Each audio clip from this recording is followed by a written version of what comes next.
When it comes to fresh quality meats, nobody does it better than Mike's Star Market. From hand-cut steaks and juicy burgers to premium brats and snack sticks, they have everything that you need to make your next meal unforgettable. And don't forget, hunters, they are your go-to place to drop off your game to get your meat processed. So stop by and give Mike's Star Market a visit at 2238 Heimstead Road in Eau Claire.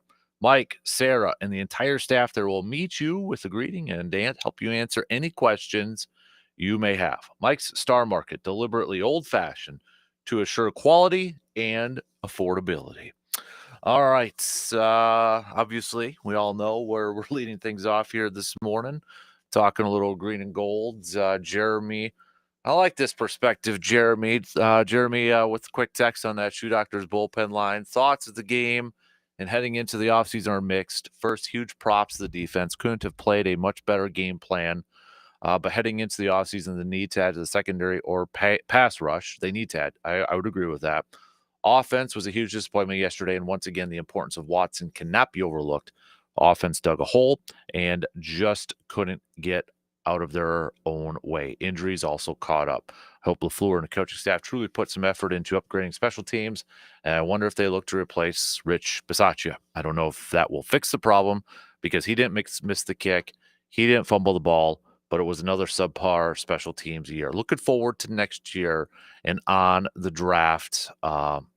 And onto the draft in April. I like that perspective, Jeremy. And honestly, I agree with a lot of what you said in there. I think when you look at the game yesterday, you gotta first. I mean, obviously a lot of negatives, but if we had to start off with one of the positives in this thing, I think you got to tip your cap to the defensive performance in that game from Green Bay, because that defensive unit, Jeff Halfley, the entire unit, I thought did an absolutely fantastic job to keep that team in it, to keep that team within striking distance.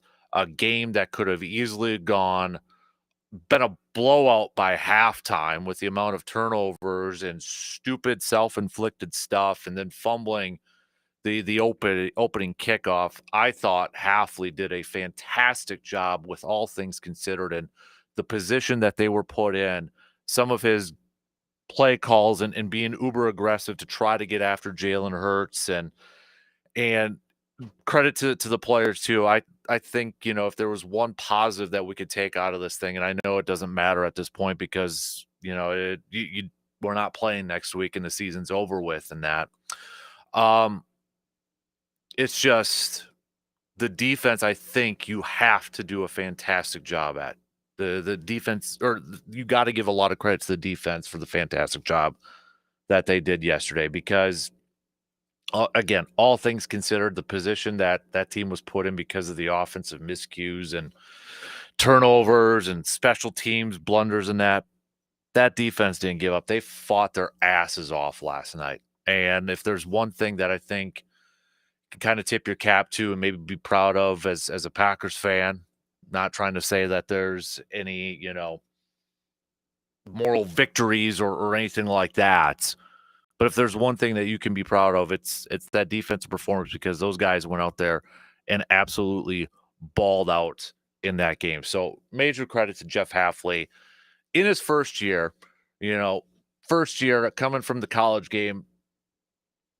I know when that hiring was made, when Matt LaFleur made that hire, Matt LaFleur received a lot of criticism for the hiring and such. But boy, you look at what this defense provided, and yes, they absolutely. I think if there was a game yesterday too, I think this draft's going to be loaded with pass rushers coming in this thing. I know corner might be the top need there, but man, I'd probably want another pass rusher. But Jeremy, you're exactly right. Corner and a pass rusher definitely at the top of the needs for sure over there. But really quick, let's take a phone call from our good buddy Mr. Seabaum here this morning. Seabaum, good morning, sir. How are you doing? Good morning, El Capitano. I'll tell you what, I've had better Monday mornings, but you know what? Life goes on, and this globe keeps on spinning around. Mm-hmm. You're exactly right, man. You're exactly right. What's your thoughts on the whole situation? Well, I'll tell you what. Unlike most of Packer Nation, I just kind of shut it off, and it is what it is. You know what? Let's just rewind the clock a little bit to last year. We went into last year with zero expectations, right? We thought this was going to suck. First year of Jordan Love, Devontae's gone, Rodgers gone. Nobody thought we were going to win 6 games. And we made it to the playoffs, won a game. Everybody's expectations went straight to Super Bowl. And I don't think that's fair. You know, it's frustrating as a fan to watch us come out blah again in a playoff game, but let's step back and look at the big picture. We're the youngest team in the NFL. We never really put a full game together. We still got to the playoffs, and we were relatively competitive against the Eagles, one of the top 3 teams in the NFC. This team, yeah, we all wanted them to win. We all had, high hopes for them, but realistically, this team was not set to run for a Super Bowl yet. I think that's next year. We need to add a few pieces, and you just touched on a few of them. I'm very optimistic for the future with this team. I'm very excited. Yeah, I'm disappointed we lost, but you know what? I picked it when we talked on the pod. We both knew what the outcome was most likely going to be, and that is what it is. And it didn't help that, there's a lot of things we could point at in this game and complain about, like the helmet-to-helmet contact on the opening play that nobody wanted to talk about on TV. A number of different plays like that. But you know what? Overall, youngest team in the league, got to the playoffs again. Now we're out of Rodgers' salary cap hell, and we can sign a few free agents. I think next year's the year we have to have an expectation. It shouldn't have been this year. You know what, C-Bomb, I agree with you. And, I think we talked about it last year, getting into the postseason and winning a game. At that point, I think a lot of the phrase that was kind of used out there was playing with house money once we got into the postseason and such. And then we beat Dallas. And then, it was competitive against the 49ers. And at that time, I think we talked about it. It moved up the timeline for a lot of Packers fans, right? Like the expectations all of a sudden got a whole lot higher. And I'm one of them. I'll say it. I'm guilty. I had high expectations for this team heading into this year. But I think, for all the shortcomings, I think you got to look at some of the improvements this team made for this year too. Defense, Jeff Hafley, first year, it's trending upward. I mean, when was the last time we felt this good about our defense maybe going forward? Our running game took a jump. Rookies this year contributed in a big way. Your free agents that we got last year in year 1 were big-time hits, and as you mentioned it, we're out of salary cap hell now too. So not to play the whole there's always next year, but I still feel like this arrow is trending upward for Green Bay, and I'm a little surprised and a little downhearted to see a lot of people thinking it's going down at this point. I agree 100%. I mean, how many times do you talk about a single player having a sophomore slump? We had a roster full of sophomores, and some of them had slumps. And you know what? They're going to improve. They're going to get better. We're going to have, you already touched on a loaded pass rushing draft. There's plenty of free agent money now. They're going to make a signing or two. The future, the next year we should have the expectation. If we're sitting here in the same spot next year, I'm calling and I'm bitching. This year, yeah, I'm disappointed we lost. Extremely disappointed. I think that we did not play our A game. We played a D game. But you said it, man. Our defense, how often have we had a defense that was better than our offense? Our running game is legit with Jacobs. We had a number of injuries. We're young. We were very undisciplined all season. It showed up again last night. So, I mean, there's plenty of room for improvement, and we're one of the playoff teams. And if we can improve on that, we'll be sitting one of the top seeds next year. That's my expectation next year, is to be a top seed, one of the top 3. Let me ask you this here quickly, Steve, because you mentioned the word that gets used a lot is undisciplined. It's the same issues with this team and such. How much of that goes into the fact that this is for the second year in a row, the youngest team in the league, and maybe points to the fact that you sprinkle in a few more veterans, maybe something like that changes? Because with the undisciplined and that, a lot of people point the finger to Matt LaFleur at this point. How much blame does he get for that, or do you think that's a direct result of just the youth of this team? I think it's a little bit of both. And I mean, LaFleur, everybody kind of is a reflection of your head coach, right? And LaFleur tends to fly off the handle. You see it on the sidelines. People complain about it. And I think that might trickle down a little bit, especially to a young team. But these are professional athletes. You should know better than to slam a quarterback down in a crucial when you're trying to get back in the game at the end of the game and give them a free 15 yards and a first down. That's undisciplined. I mean, that's just lack of discipline by that player. And we had a lot of that this year in sporadic moments. But like you said, sprinkling a couple veterans. I think McKinney's he's going to have a year on this team. He's definitely going to be a full-time leader next year. Same thing goes for Jacobs. And I think if they had a couple more pieces, like, boy, would I love to see a T. Higgins, regardless of what they're saying in Cincinnati about those three wanting to play years together. Bring in a couple key pieces, veteran free agents.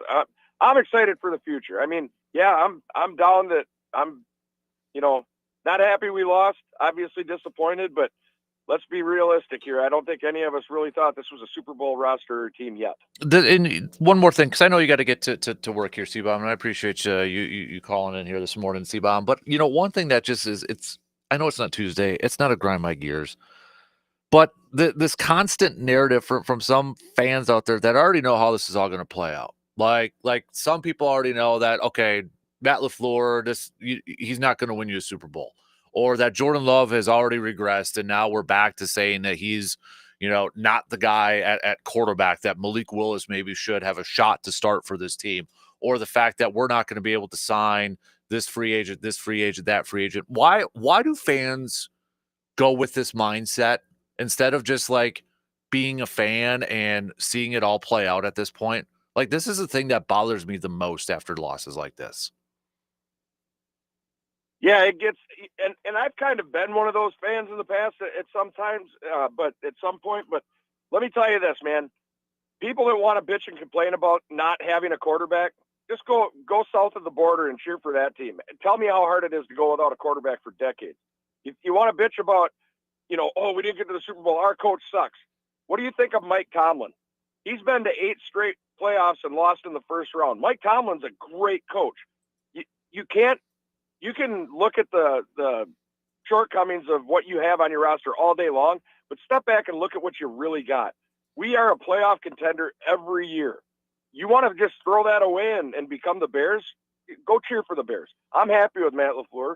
Granted, he pisses me off at times, but not every coach is going to be Vince Lombardi or Bill Belichick, and not every quarterback is going to be Aaron Rodgers or Tom Brady. Sometimes, entitled Packer fans, you have to fight through it with a roster you have of talented players. Love's never going to be Rodgers, people. Quit. He's never going to be better than Rodgers, but he can be a Pro Bowl player. He can be he can win a Super Bowl. Hell, Joe Flacco won a Super Bowl, for crying out loud. Mm-hmm. So just enjoy what you have. I mean, look at what you've got and realize that you've got a talented coach, a talented roster, a great front office. You want to complain about a team, go cheer for the Bears. Hell, cheer for the Vikings. Mm-hmm. See what they've had to deal with for years. Right. We should be happy with what we've got. That's what I got to say. I shouldn't be complaining. It's not a Tuesday. We're getting all fired up. No, it's just I mean, it's to the point too, like where I've been seeing people on social media saying that Jordan Love's already peaked, he's regressed, and all that. I'm like, are we really doing this? Are we really doing this, man? At this point, his second year starting, guy went through. I mean, it's just I don't know, dude. It's frustrating. And I will also say I don't want to hear this crap. Oh, we paid $160 million for Love. We overpaid. That's the market, people. That's what quarterbacks are getting. He's going to be a top 10 quarterback. He's not going to be Aaron Rodgers, so get that out of your head. He's not a generational talent, but he is a solid quarterback, and he gives us the best chance to win. If we didn't have him, let's ask, who are you going to replace him with? Malik Willis is the answer. Yeah, Hey, Malik Willis did a great job backing up with subtle game plans. If he was an NFL starting quarterback, he never would have been benched or traded to the Packers. Mm-hmm. No, I completely bingo. You're exactly right, C-Bomb. I agree with you, man. So, hey, I appreciate the phone call this morning, buddy. It's good to hear your voice, man.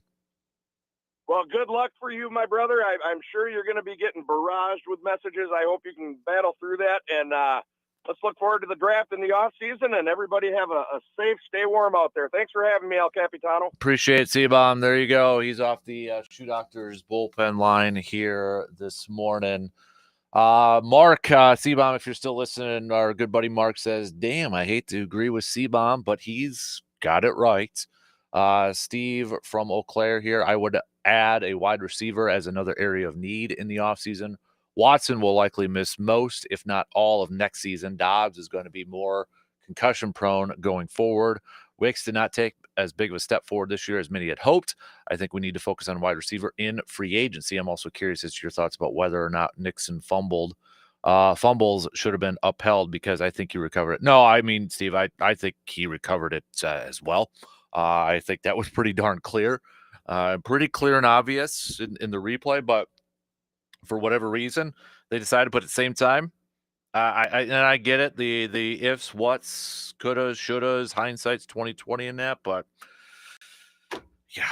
Oh boy. Anyways, no, I won't go any further than that there, Steve, because I could say stuff that I could get in trouble. But no, it should have been recovered by Green Bay, and that's my opinion. Mike says biggest disappointment with the Pack is how much Love digressed. I supported him, but either Matt LaFleur is not helping him or Love is now peaked. What?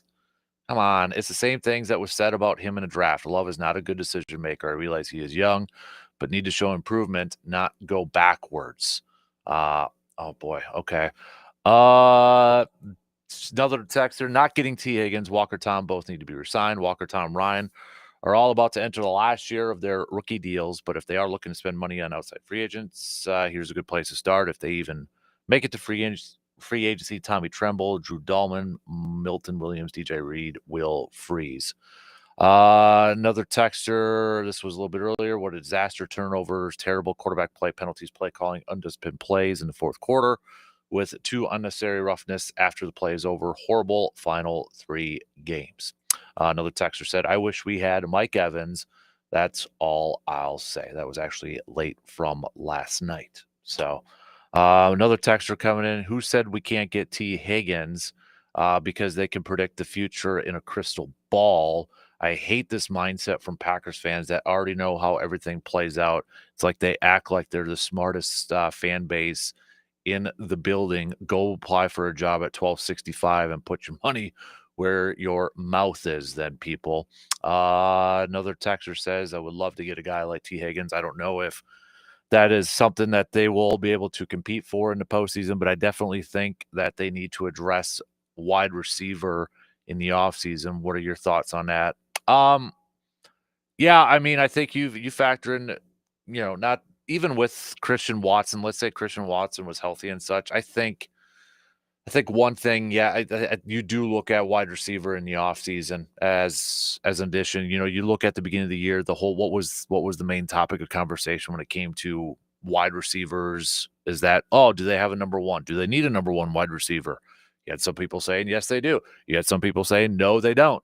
Spread the ball around. Now it's back to a lot of people thinking that maybe, yes, they need another wide receiver out there, or number one wide receiver. So I don't know what the market is going to look like for a guy like T. Higgins and for a lot of these potential unrestricted or free agent wide receivers, whether Devontae is going to be available out there too and such. But I would say that I would not be opposed to bringing in another veteran wide receiver at this point, not necessarily drafting another guy, adding another one into that equation, a veteran one. I don't think would be a bad decision. I do think this team needs more veterans, on its roster.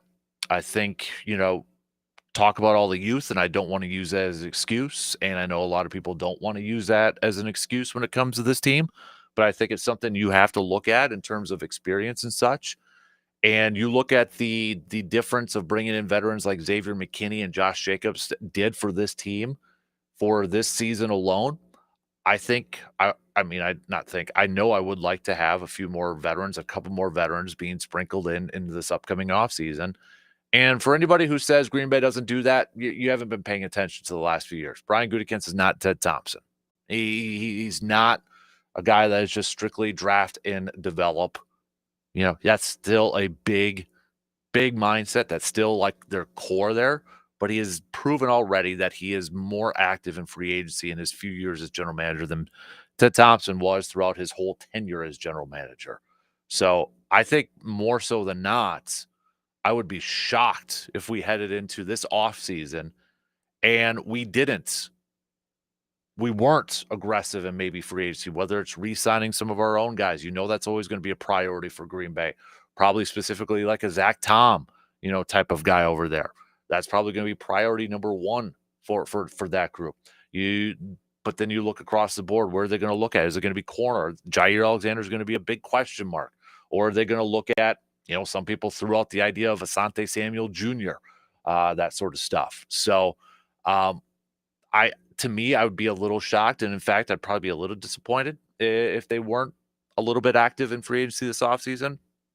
You look at last year after that playoff, after getting to the postseason, you beat Dallas on the road, and as close as you were to beating San Francisco and advancing to that NFC Championship game, the expectations, we talked about at this point last year, they moved up. That timeline moved up, and rightfully so.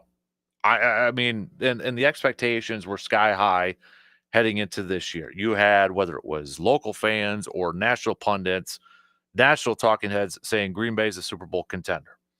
And I bought into it.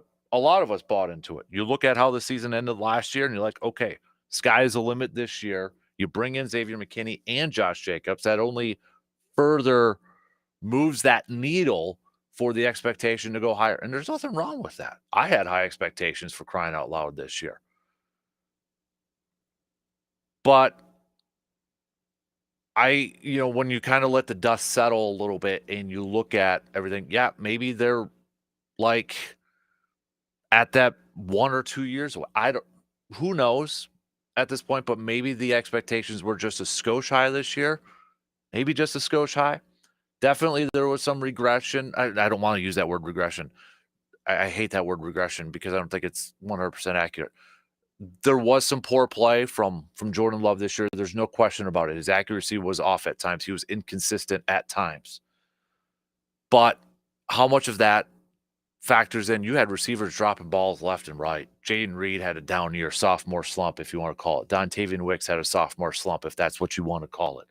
Romeo Doubs had kind of some up and down points of his career this year. Tucker Kraft, I think we can all say, took a step this year.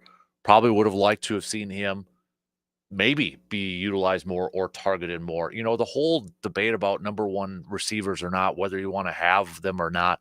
I think the main point is in having a number one wide receiver or having a number one target out there is to just have that kind of that safety net, or just to have that, when we got to make a play, when we got to have a play, this is the guy we're going to go to. Brady had Gronk for all those years. He had that guy to go to. Patrick Mahomes, they get flushed in with receivers left and right, whether it's, DeAndre at the back end of his career this year, then you mix in Xavier McKinney, and Rice and that. He's gone through different ones, but his one constant has always been Travis Kelce. If they've needed a play to be made, it was Travis Kelce. That's what I think about for a number one guy, a number one target, receiver, tight end, whatever you want to call it. It's not the guy that's always going to hit you like 1,500 yards receiving, 1,600 yards receiving, but it's that guy that if you need a play done, and if you need a play, you need to pick up a first down, or you need to move the ball here, or you just got some super confidence in this guy where there's that nonverbal communication, and you're going to target that person, and you're going to come away with the ball. That's what I think about for a number one guy, for a number one target, whether it's a wide receiver or a tight end. And that's what I want to see somebody, I don't think we had that natural progression that maybe a lot of us thought. I thought maybe there was going to be a natural progression this year of somebody kind of going into that number one target. And I don't think we saw that. We saw, Tucker Kraft take a jump. We saw Jayden Reed still put up numbers, but he had issues with holding on to the football and such. But that's where I want to see a number one pass catcher kind of get into the fray here where, okay, if the passing game's a little bit off, or you just need to have that play, you want to get your quarterback into a rhythm, that's where that number one guy helps. I mean, Jamar Chase still gets his. Justin Jefferson still gets his. They get all those, but those are guys that you just are super confident in that they're going to make a play. We use that phrase all the time. Who's going to make a play? How many times did Brady say in the telecast yesterday, who on offense is going to make a play? That's what I think about when needing a number one pass catcher, number one target. It's great to spread the ball around, and I want an offense that spreads the ball around. I want an offense that, gets everybody involved. But when you need a play, when you need a catch, when you need to extend a drive, to move the sticks, to pick up a first down, or maybe to come away with a touchdown, just to make a big play, that's where I want a number one guy. Jeremy, I agree 100%. Receiver should be a veteran, not through the draft. My biggest disappointment, though, is Kenny Clark. Had huge expectations for him this year, but too many games, he didn't do anything. Hopefully, with the second year in the system, he can really pop next year. Again, Jeremy, I agree with you, man. I think you look at Kenny Clark this year, and you're kind of like, what the heck? Especially, you get the new contract before the season starts, right? You get a nice payday. And I think a lot of us thought too is like, okay, Kenny Clark for his entire career was a 3-4 down lineman. And he played well. But I think a lot of us thought, okay, moving into a 4-3, we may see another version of Kenny Clark, a step up version. And it didn't play that level. It wasn't to that level. I mean, there was times in that game last night too. I mean, you look at Philadelphia over the years, ever since 2017 when they won the Super Bowl, what's one thing that they've always, always, always invested in? It's defensive fronts. It's the front sevens. Whether it's been Jalen Carter, Brandon Graham for the longest time, Fletcher Cox, those guys, they've always invested up front in defensive linemen. And there were times in that game yesterday where they were putting pressure with 4. They were getting home with 4, and they were getting pressure up the middle. And for anybody thinking that that's the biggest need for Green Bay going forward, is that they've got to get some dudes up front, that they got to get some guys that can pressure, that can get after the quarterback. I ain't going to argue with you. This draft supposedly has a deep class of pass rushers. Corner might be the biggest need in terms of depth, but man, if there's a pass rusher out there, it's going to be hard to say no at that point. Jeff says, I think the defense played a very great game yesterday. My main concern is with Romeo Doubs. How many concussions has it been for him? We may need to find a replacement. He may be done with football. I don't want to say he's done with football yet. I don't want to get to that point. But defensively, again, I know we kind of opened it up, giving some flowers to that group there. That's a fantastic job that they did. I mean, for seeing their offense with the struggles that they had, and the special teams unit for the struggles that they had, for that defense to go out there and still play a magnificent job. That's one thing I think, if you're a Packers fan, for all of the disappointment that you have this morning and the frustrations that you have and the finger pointing and this is what I would do and why are they not doing this? If there's one thing you can hang your hat on, is that effort, that defensive effort. Jeff Hafley, ever since he has been there, 2 things he's preached: turning the ball over and effort. Effort, effort, effort. He has talked about that at length throughout this season. You look at that game yesterday, and there was effort all across the board. The Slayton thing towards the end sours it. There's no question about it. It completely sours the whole thing, what he did. Game was probably out of reach at that point anyways, but still, you make a boneheaded thing like that, take that away.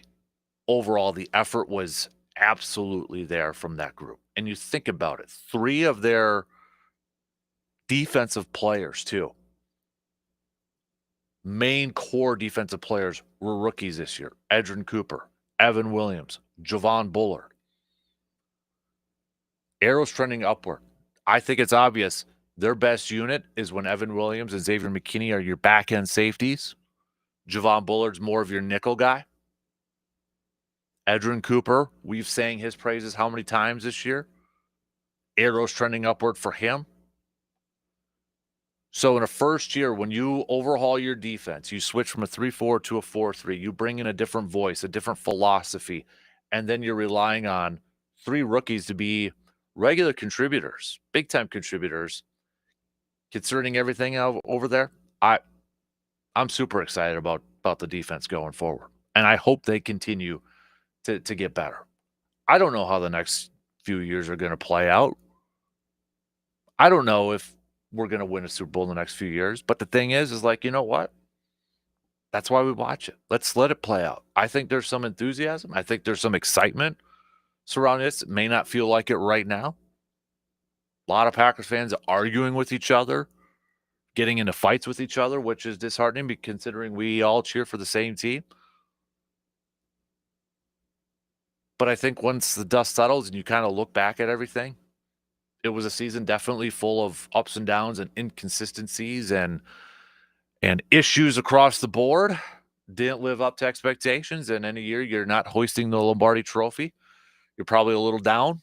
You're probably a little disappointed, especially if you're a team that made the playoffs and you don't make it on that stage. You're going to be down and you're going to be disappointed.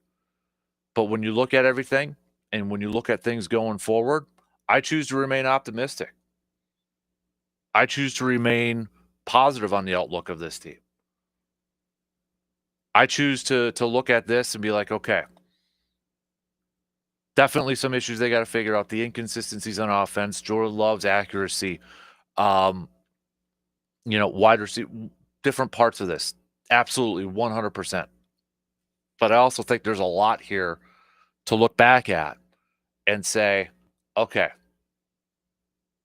arrow is still trending upward. Total offense still finished 5th overall this season.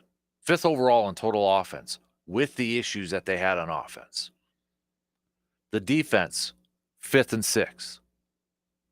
5th in points. Was it 5th in points or was it 6th in total and then 5th in total? Regardless, there's a lot to like going forward.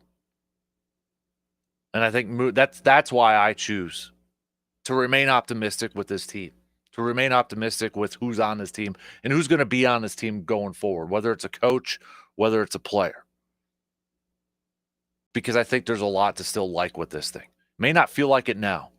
We're less than 24 hours after the game yesterday. It may not feel like it. And there's always going to be emotions that are incredibly high after your team loses in the postseason, after the sudden loss. Your season's done with.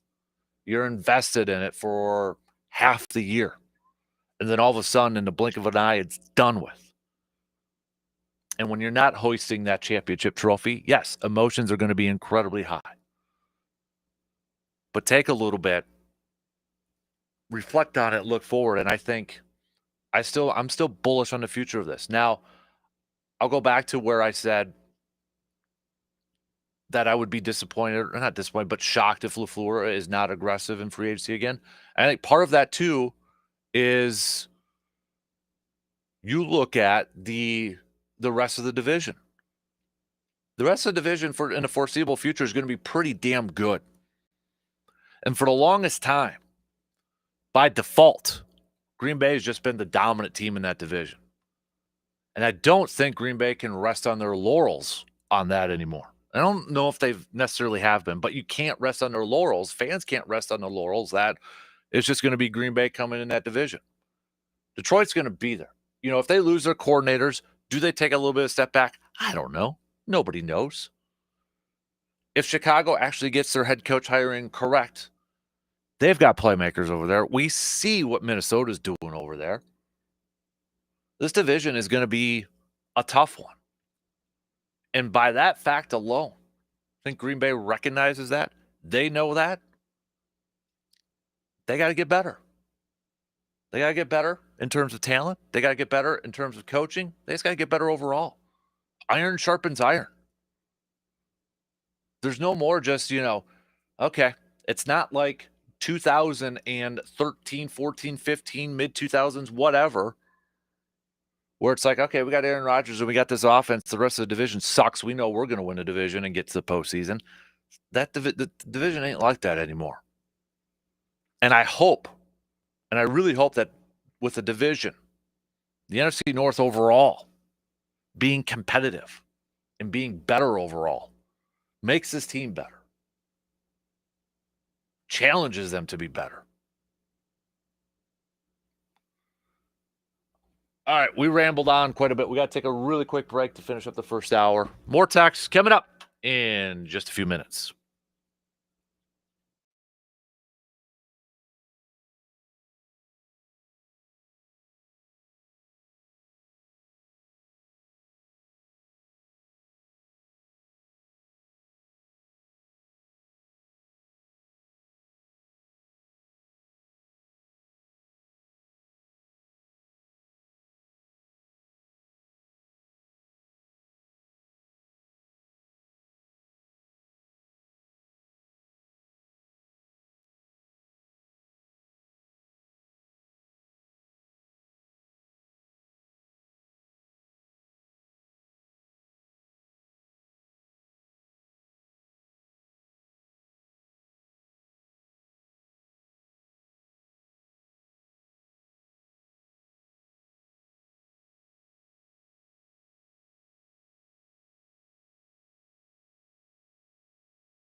Looking for great food and a welcoming atmosphere? Stop by the VFW Post 305 on Star Avenue in Eau Claire. They're serving up delicious meals from their amazing breakfast menu to many delicious options on their lunch and dinner menu that'll keep you coming back for more.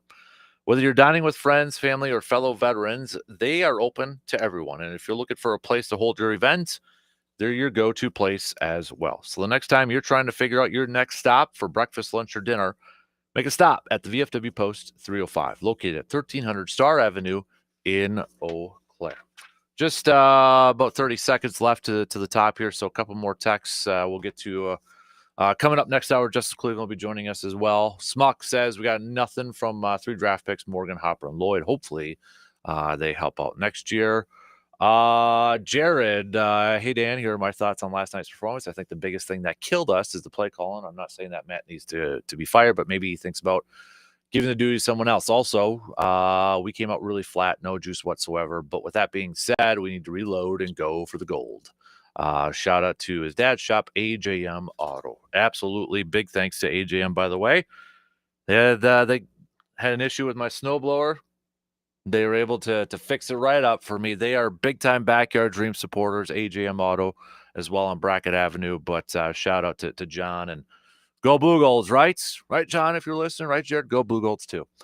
1 hour in, we got 2 more to go. We'll be back after these news updates.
Flying on by on this, shall we call it maybe Heartbreak Monday for some peeps out there? I don't know. But second hour kicks off right now. DK Show broadcasting from the TDS Sports Talk studios here this morning.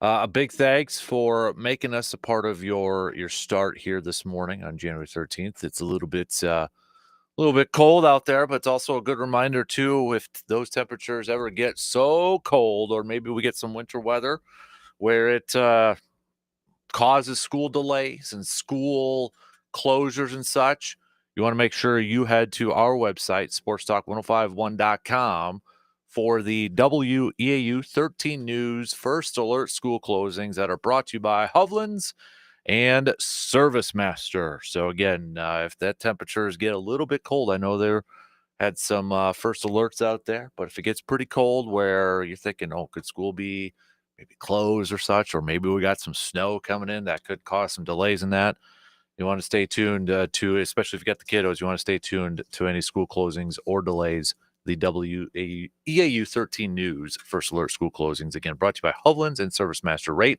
at our website, sportstalk1051.com. Speaking of WEAU 13 News, coming up in about 10 minutes or so, we'll catch up with our good friend Justice Cleveland, sports director extraordinaire from WEAU 13 News. So we'll continue some Packers chats with him. Also, we'll do some local sports roundup with Justice as well.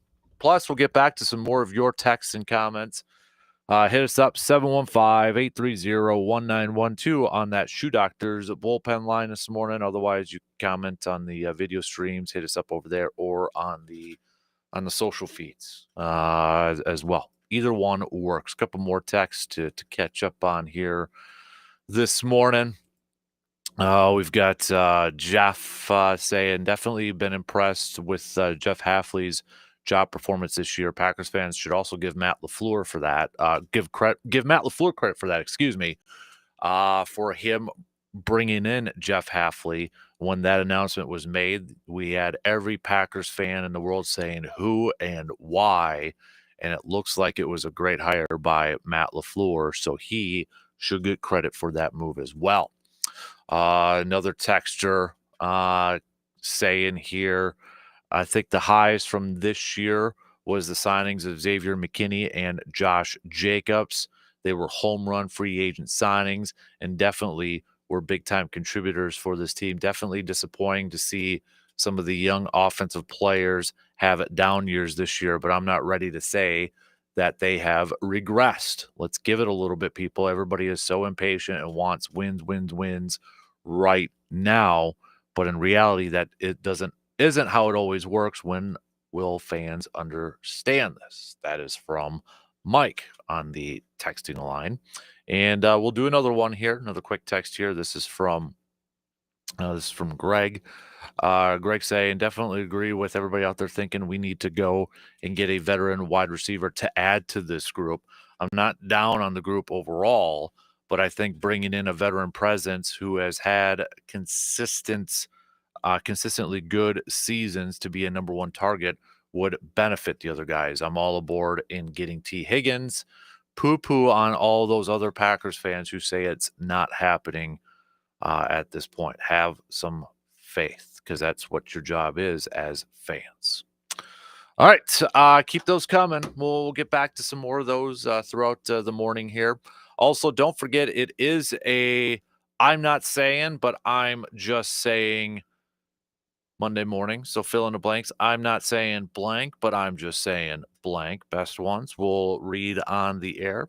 I know it's kind of maybe a little bit more of a grind my gears Tuesday at this point, but if you have any, I'm not saying, but I'm just saying phrases, picks out there, I'd love to hear them. All right, make some good ones here, and we'll give some shout outs on the air for that. We'll try to get to a little maybe Bucks chats coming in here, but there's really not a whole lot of positivity from the Bucks side of things either. They got dominated by the Knicks yesterday, 140. Knicks dropping on the Bucks team, and this was after too. I saw this the other day when it came to the Bucks and their defensive performances and such. But before that game against the Knicks, the Bucks here had over the last 12 games, second in the NBA in defensive rating, first in the NBA in defensive rebound percentage, second in the NBA in opponent second chance points, second in the NBA in opponent's points in the paint, and fourth in the NBA in opponent's field goal percentage. Yeah, that Knicks game wouldn't have shown any of that. None of that whatsoever. Also, we've got the national championship set. It's Notre Dame versus Ohio State. So we'll try to hit that up here a little bit too. We already have one head coach opening filled up. To no surprise, Mike Vrabel is going to the New England Patriots. Was revealed yesterday that the former player for the Patriots, former head coach of the Tennessee Titans, in a move that I think surprised nobody and shocked nobody, Vrabel will be the new head man in charge in New England. So one job is full. We've got, 5 more to go here, maybe 6 more. Tomorrow we'll find out about the Cowboys and Mike McCarthy and such. But right now we still got Saints, we still got the Bears, we still got the Jets, still got the Raiders as well over there too. So still got a few more openings at this point in time to get to here. If you haven't chimed in yet on your green and gold takes, please go ahead and do so. Again, text, tweets, Facebook, comment on the video streams, all that good stuff over there. We also got one more game tonight to wrap up Wild Card Weekend with the Vikings visiting the Rams, both teams in Arizona due to the wildfires in California. So everything kind of went chalk this weekend, except for maybe the Commanders game. Last night, Commanders with a doink inside the uprights, taking down the Tampa Bay Buccaneers, and the Commanders now will face the Detroit Lions for the divisional round this weekend. AFC matchups are all set.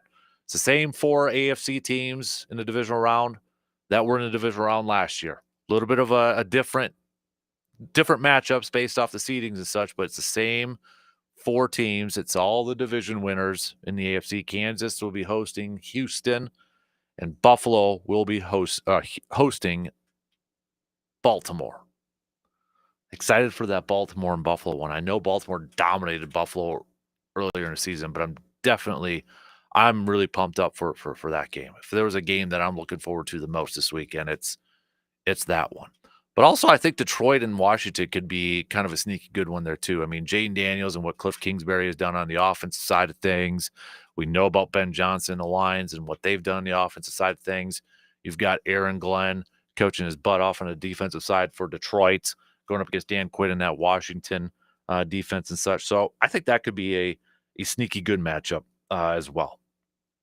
All right, let's take a quick break. We'll get back to some more Packers talk coming up here in just a sec. We'll get Justice on with us.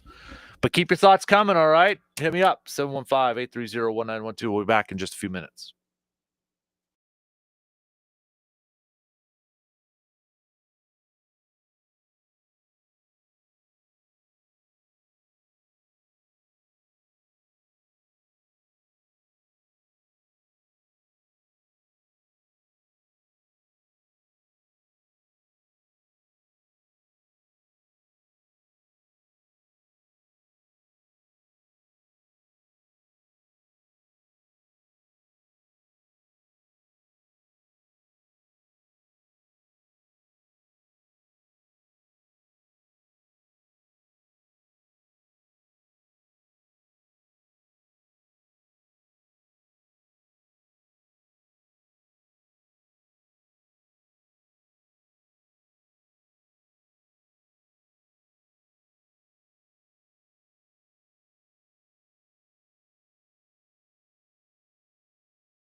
At Hy-Vee, they're more than just a grocery store. They are your one-stop shop for everything you need all in one place. From fresh produce and top-quality meats to your favorite snacks and household essentials, they have got you covered. Need a quick dinner solution? Check out their delicious ready-to-eat meals or swing by their in-store bakery and deli for fresh-made daily options. And don't forget to fill up the fuel tank and take advantage of Hy-Vee's fuel savers. With friendly service, great prices, and convenience you can count on, Hy-Vee is here to make your day easier.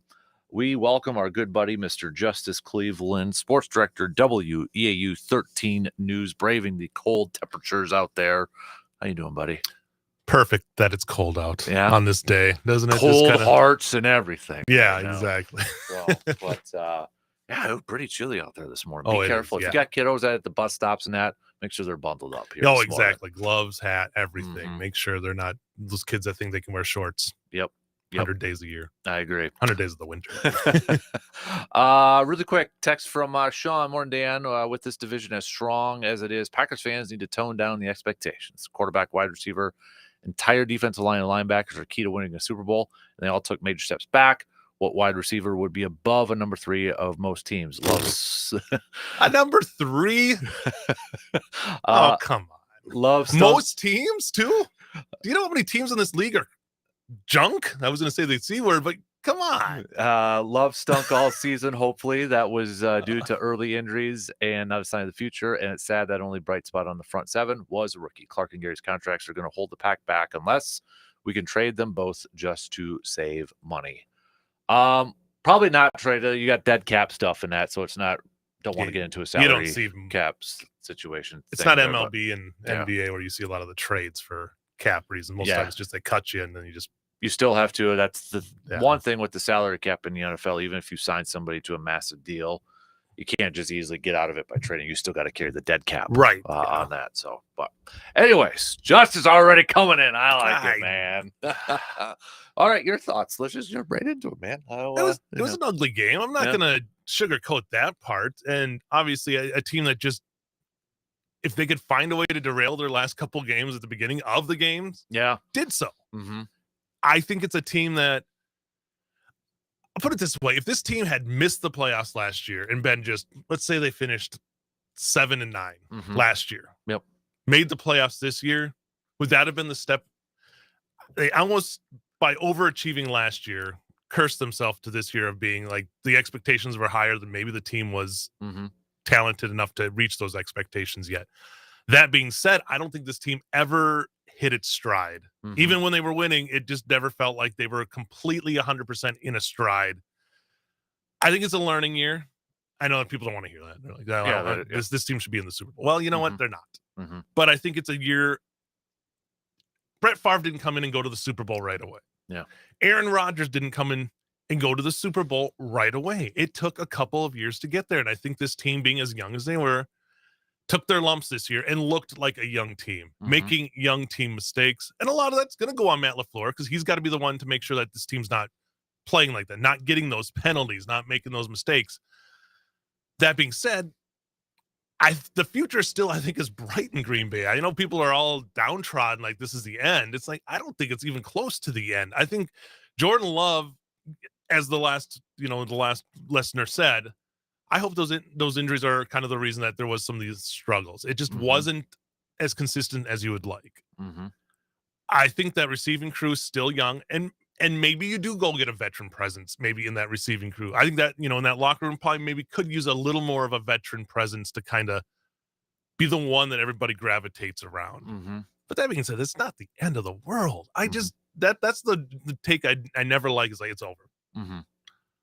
There are so many Cleveland Browns. I just like to throw that's the team. Like you could be that team that perpetually stinks and is drafting number 1 quarterbacks after another and not finding anything. Or you could be a team that has somehow find 3 straight starting quarterbacks that could be franchise quarterbacks. I know the book's still out on Jordan Love, but so I know it stinks not to be going to the Super Bowl, but man, there are the expectations of this team. I don't think they're going to be worse next year. I think they're going to be better. The comparison I threw out maybe a month ago is this team like the 09 team. Yeah. Where it was Dom Capers' first year, they switched defense from a 4-3 to a 3-4. It was Aaron's second year as a starter. You had younger pass catchers kind of in their second, third year. You still had a Donald Driver, a veteran presence on there too. You had a couple of rookies on defense that were asked to contribute big time. BJ Raji, Clay Matthews, and we know what happened in the playoffs with that year. But that was the sense I kept getting, was like, it was very similar to an 2009 type of year a little bit. Well, and I mean, but I would say this year's defense played better than that 2009 defense at that point. And I would even go back to that night, like the 92 Favre comes in. Mm-hmm. They make that run, don't make the playoffs that first year. Mm-hmm. That second year, that team had high expectations. I think they went 9-7 and made the playoffs that year. And that was like the Motown Miracle against the Lions. Mm-hmm. Didn't win a Super Bowl. It took a couple more years. What did they end up getting in that span that kind of gilded that team together? Some veterans, Reggie White. You look at even that year, Andre Rison. Eugene Robinson in '96. Right. So I mean, those kinds are probably, you're not going to get those right. But if you can get a veteran that can come in and maybe just kind of be the gluing force in that locker room, I think it's helped. But again, let's not write off Jordan Love. There are 20 teams, minimum, that would go after Jordan Love if he was available right now. Mm-hmm. Why would they not? The man has shown that he can make the plays at times when he needs to. Now, again, the end of the season was not what you wanted to see. Right. And I don't know how much injuries play into that. I mean, injuries, not only just his injuries, but I mean, the amount of injuries that that happened in that game, that happened the week before. I mean, it's tough for anybody to adjust. I just don't think we ever saw, as well as Josh Jacobs was running, the passing game as complimentary as you would like to see. Mm-hmm. I think that passing game has more that they could have given, and it just never clicked as much as you would thought it would have with the amount of talent on that wide receiving crew. And again, that crew is never together. I don't know how many games that those guys were healthy, but it's not much. The one thing, and I don't know if we'll ever know the answer to this, I would say the one thing I would like to know is, was that knee, groin, whatever the case, still a lingering thing? Because it felt like Jordan wasn't under center a whole lot, where you didn't see a whole lot of play action utilizing that. And a lot of times you see, quarterback in that shotgun because there's something else going on a little bit there. I don't know. I could just be throwing, but I know that's one thing. Yeah. A lot of people's like, okay, what's going on here? Why is there no play? Was there some lingering effect still going on? I don't know. And there was that play, I think it was either in the late third or early fourth, where he took it and he had like the middle of the field to run, and instead tried to dump it off to the side. Yeah, it was like a side pass over there to like, Emmanuel Wilson. He goes, at least he's getting 5 yards. Yep. Maybe even not, maybe even 10. Yep. And he just kind of looked like he's like, no, I don't really want to take that chance. So yeah, Jordan Love's the one who knows, and the coaching staff probably knows, what were his limitations. And yeah, it stinks that you never really got to see. I mean, the glimpses were there. And again, that stretch where he was just lights out again, the Toyota-thon, whatever you want to call it, stretch that he had. By the way, Toyota, can we extend Toyota-thon to more than just a month or two? Yeah. So but yeah, it's an ugly way to end a season that came in with some pretty high expectations. But I don't think it's any way to say, okay, let's just reset this thing. Again, do you want to be the Dallas Cowboys? Yeah. People will go, oh, Jerry Jones, but he's going to spend the money. It's like, Jerry Jones doesn't spend the money. And you might think that team's the highest valued team in the NFL. And they're not in the tournament. Right. This Packer team has been in the tournament the last 2 years. And I feel like they'll be there again next year. I know, people are like, well, Detroit and Minnesota. Well, yeah, Minnesota won how many games by 2 points? Yes, they won them, but it could have easily been, they could have been a 500 team if things go the wrong way. So this division's not wrapped up. And I think I'm glad you brought up Minnesota here too, because, I was thinking about this yesterday, and you talk about the experience and such. The difference I think Minnesota did this past offseason, and you look at the average, they brought in veterans to help with this group, right? Yep. Greenard, Van Ginkel, Aaron Jones, to pair up with these. And I agree with you. I would like to see sprinkle in a couple of veterans into this. Yes, it's the second year in a row it's the youngest roster in the NFL. And I don't think that's something that they go in every year. Hey, Brian Gutekunst. Yeah, we want to be the youngest. Yeah, team. yeah. We're going to be in the I think a lot of it has to do with the fact that they had to get out of that Aaron Rodgers dead cap hit. Mm-hmm. David Bakhtiari's contract situation they had to clear through. All that stuff coming into this next offseason, by all accounts, they're going to be out of that. And that's where I would like to see. I mean, we saw the benefits of adding a Xavier McKinney and a Josh Jacobs to this team. Right. You add in a couple more of those, then that changes things. And I think that's a big reason why Minnesota surpassed a lot of expectations this year. And that's not I think, you had Brian Flores in his second or third year over there. You gave him a couple veterans to work with on that defensive side. I even go with the Philadelphia. Mm-hmm. Fangio comes over there. You get somebody like Bond, and you get a couple other guys just brought in there, and that defense went from 31st to one of the top in the league. Yeah. And the Packers were right there. I think we saw with Hafley working through figuring out who are his guys. Yep. And that might mean some of those bigger names might be out next year. So, yeah, I think you're really trying to figure out. I think they did a fine job yesterday. When your offense isn't doing anything and they put you in bad situations, like that first, to have that first play. Yeah. The defense played their ass off yesterday. Yeah. Oh, yeah, exactly. And they kept them in that game. Mm-hmm. And it was still a game into the fourth quarter. Mm-hmm. You had a chance. Yeah. Stupid penalties, though, that's things you just can't have. Exactly. And that's just been something that somehow in big games, the Packers got to keep their heads. Yeah, it's just shooting themselves in the foots again with this. And is that the youth that comes through it? And then you got, how much blame do you put on the coaching? Like, I don't want to absolve coaching by any means of this, because I do think it starts from the coaching. But at a certain point, you can't hold their hands anymore. And the players just have to perform, and they have to go out there and do their jobs too. Yeah. You hear that whistle. Why are you throwing a guy down to the ground? Mm-hmm.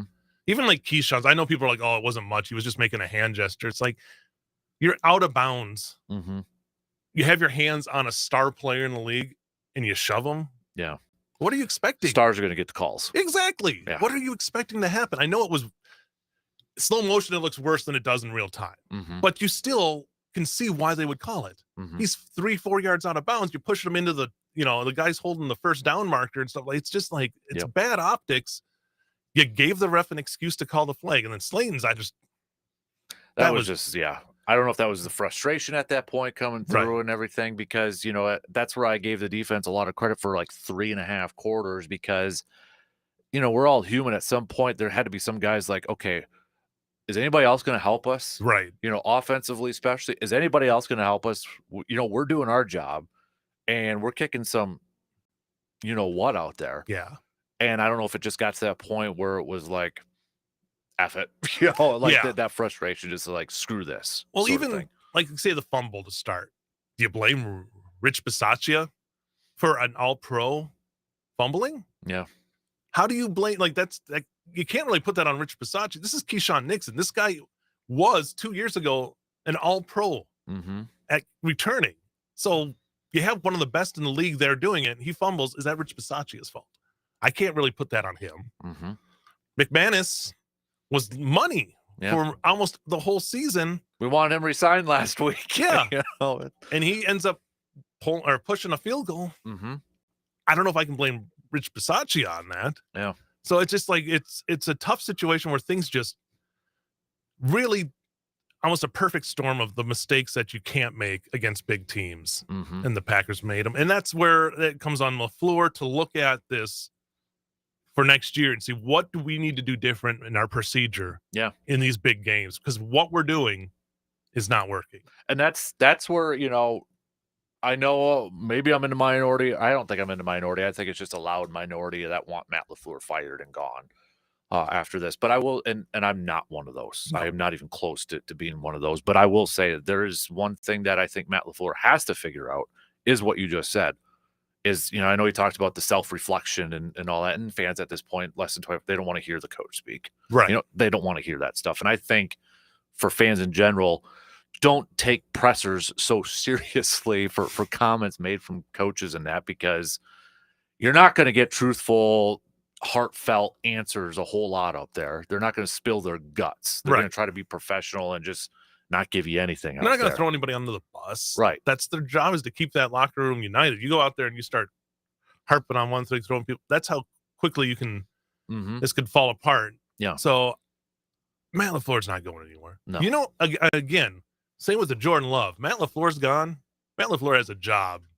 Yeah. In 48 hours. Mm-hmm. Matt LaFleur's probably down in Chicago as their head coach. That's true. So he's got the best record through that, second best record and throughout that span in a career in the NFL history. Yeah, you don't like the playoff results, but Andy Reid didn't have great playoff results for his first. How much does, and I'm glad you brought it in here, how much does the Patriots and Chiefs' success over the years kind of like almost ruined it for everybody else? Oh, I think that it has. expectation Yeah, is so high now. And I think that's because the Packers had talented players, especially during the Patriots run. Yep. Where you go and you had Favre and you had Rodgers during that. Mm-hmm. And you really only got one Super Bowl because Favre didn't have his Super Bowl until against the Patriots. That was the Bill Parcells Patriots. So, yeah, I mean, I think it's put this on. I think Steelers are probably dealing with the same thing with Mike Tomlin and like the fact that they haven't won a Super Bowl in a while. Haven't won a playoff game in a while. Right. So I think those teams just having that success, every fan base wants their team to be that team. Mm-hmm. And I just think it's the perfect storm of things to happen. And sometimes you don't get every piece together. And it's hard to, put those pieces together if they don't just fall in the right way. And I think the Chiefs, it's fell the right way with getting Andy Reid and getting Patrick Mahomes at the same time, basically. Yep. And then with the Patriots, I mean, to have Tom Brady and Bill Belichick. And then it just, I'm not going to discount the front offices either for doing a good job. Right. So that's where, also the proof is it's going to come on Brian Gutekunst this offseason as well to figure out what those pieces are. And I think too, we can't necessarily, and this isn't trying to make excuses for anything like that, but it's, at this point, looking at this division going forward, for the longest time, it wasn't that long ago, but for the longest time in the 2000 teens, it was, we know Green Bay is going to win a division because everybody else in the division sucks. Yeah. It was Chicago had a couple of years where they were with Cutler, they were there. But yeah, for most part, and the Vikings would make a run one year and then fall off the next year. Yeah. I mean, we could just kind of rest on our laurels. It's like, okay, Aaron's the quarterback. Offense is going to be good. We're going to win a division. Yeah. That sort of stuff. If anything, win the division. They might not have the greatest record, but they're going to win the division and get in. Yep. I think that's changed with the division at this point. Detroit, even if they lose both their coordinators, I don't know if it'll take a hit. It might. I don't have a crystal ball. I'm not going to sit here and say it. It might. But the culture that Dan Campbell and what the front office has done over there has been pretty solid. I think what we're seeing in Minnesota right now, whatever happens at that quarterback position, they've got other players over there, and they've got something going. If Chicago actually hires the right guy, we know they got young talent down there too. And I think that also puts a premium on Matt LaFleur and Goody going forward. Like, we can't rest on those laurels. Iron's going to sharpen iron in this division. Yeah. It's going to be a tough division.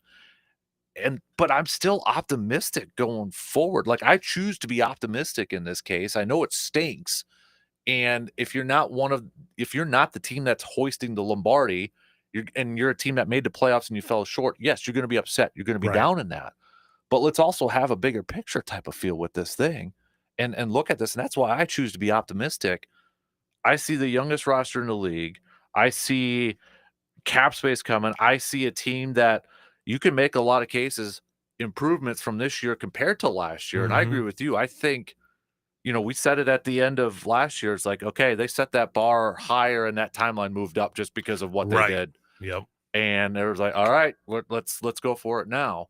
When really we probably should have pumped the brakes a little bit here. But given everything here, that's why I still choose to be optimistic, because they still finished 5th in overall offense. Right. They finished top 5 in defense, number 5 over there.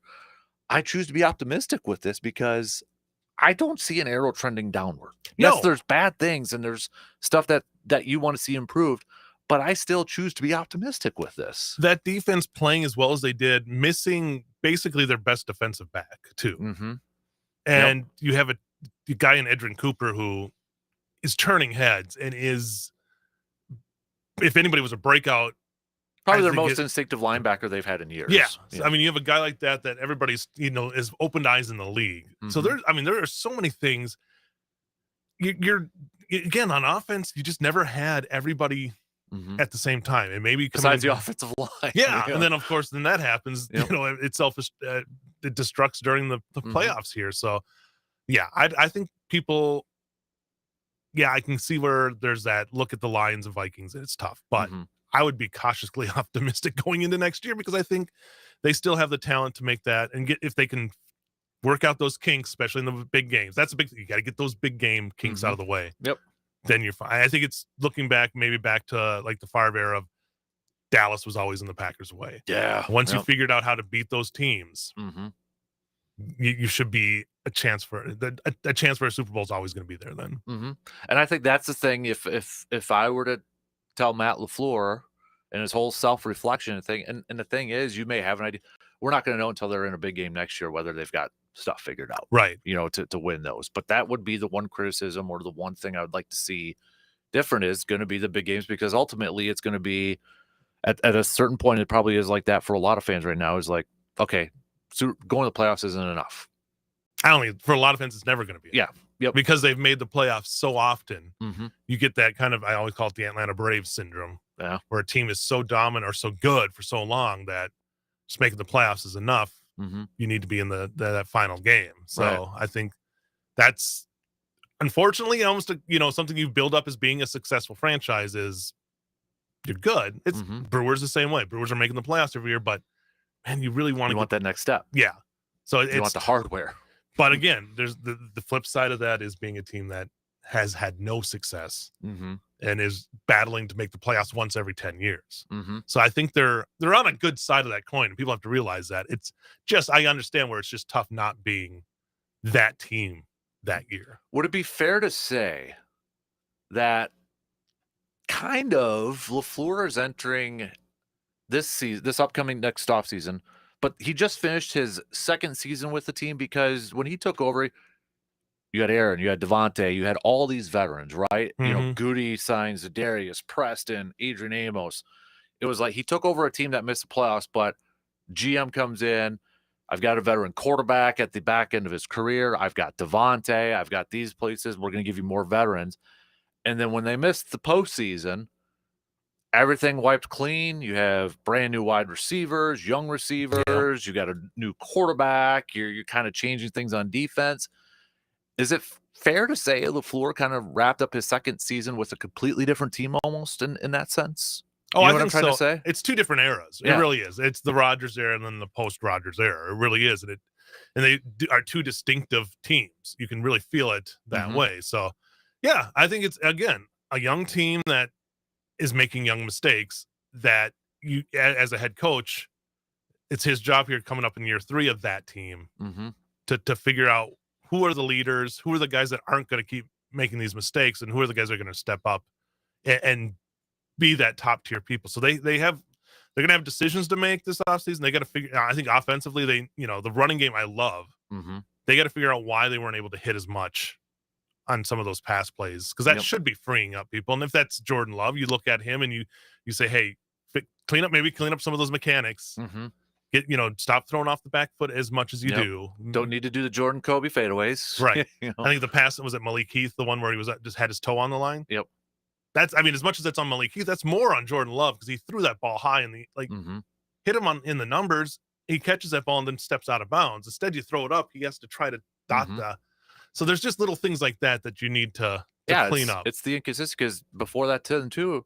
The dot he threw to Dontavian Wicks in like triple cut. There's those plays where it's like, okay, now here we go. And those people that are so quick to jump off the Jordan Love. It's been so much on off. It's like I've seen posts like I don't think he's the guy. It's 2 years. 2 years that he's played very much above replacement in the NFL. Yeah. The results in the playoffs haven't been what you want, but I am not one to jump off the Jordan Love bandwagon because, like I said, there'll be teams would just be lining up to have a quarterback like him. I agree. Under center. So I agree. I believe this is from a text, Doug, who is one of our resident Lions fans, along with Tom from across the pond. If this is not the Doug, I apologize, but Doug says you should be very optimistic. They are young. Lots of coaching changes in the North next year. It kills me to hear Packers fans saying to fire him. That's, I'm not surprised. I'm never surprised. I've lived through 2 Hall of Fame quarterbacks when people were ready to move on from them at times too. Mhm. So it happens, and it's tough. It's that forlorn feeling of we're not going to win a Super Bowl this year. Mhm. And that's what the fans are feeling right now. Can I just say it too? This was would this year just feel off in a way of just like the schedule wise, and just like nothing ever felt consistent, especially that second half Yeah. after the bye. Because I mean, you go Sunday, Thursday, Sunday, Monday, Sunday. Mhm. It was just a weird, like it never felt like even as a fan watching, the season got into like just a pattern. It was just a weird, different Mhm. season when it comes to that. Starting on Friday, Yeah. Yeah. and then they had those 3 like straight noon games, but then it was just a different feel when it comes to this season. I don't know if as a player you feel that. I do think they might feel it, like Mhm. just never getting into that routine weekly, but that's, they're professionals, they can deal. But I just, even just thinking about it last time, I'm like, man, it was just kind of a fast season. It felt like, and just kind of a weird Mhm. way with the start times this year. But that's the NFL. I think that's we're going to head to more in that with the Or way the NFL is now. and not to keep bringing up the youth thing and the experience thing over there too, but you look at guys like Edgerrin Cooper, Evan Williams, Bullard, and et cetera. They really haven't had an off time yet. Right.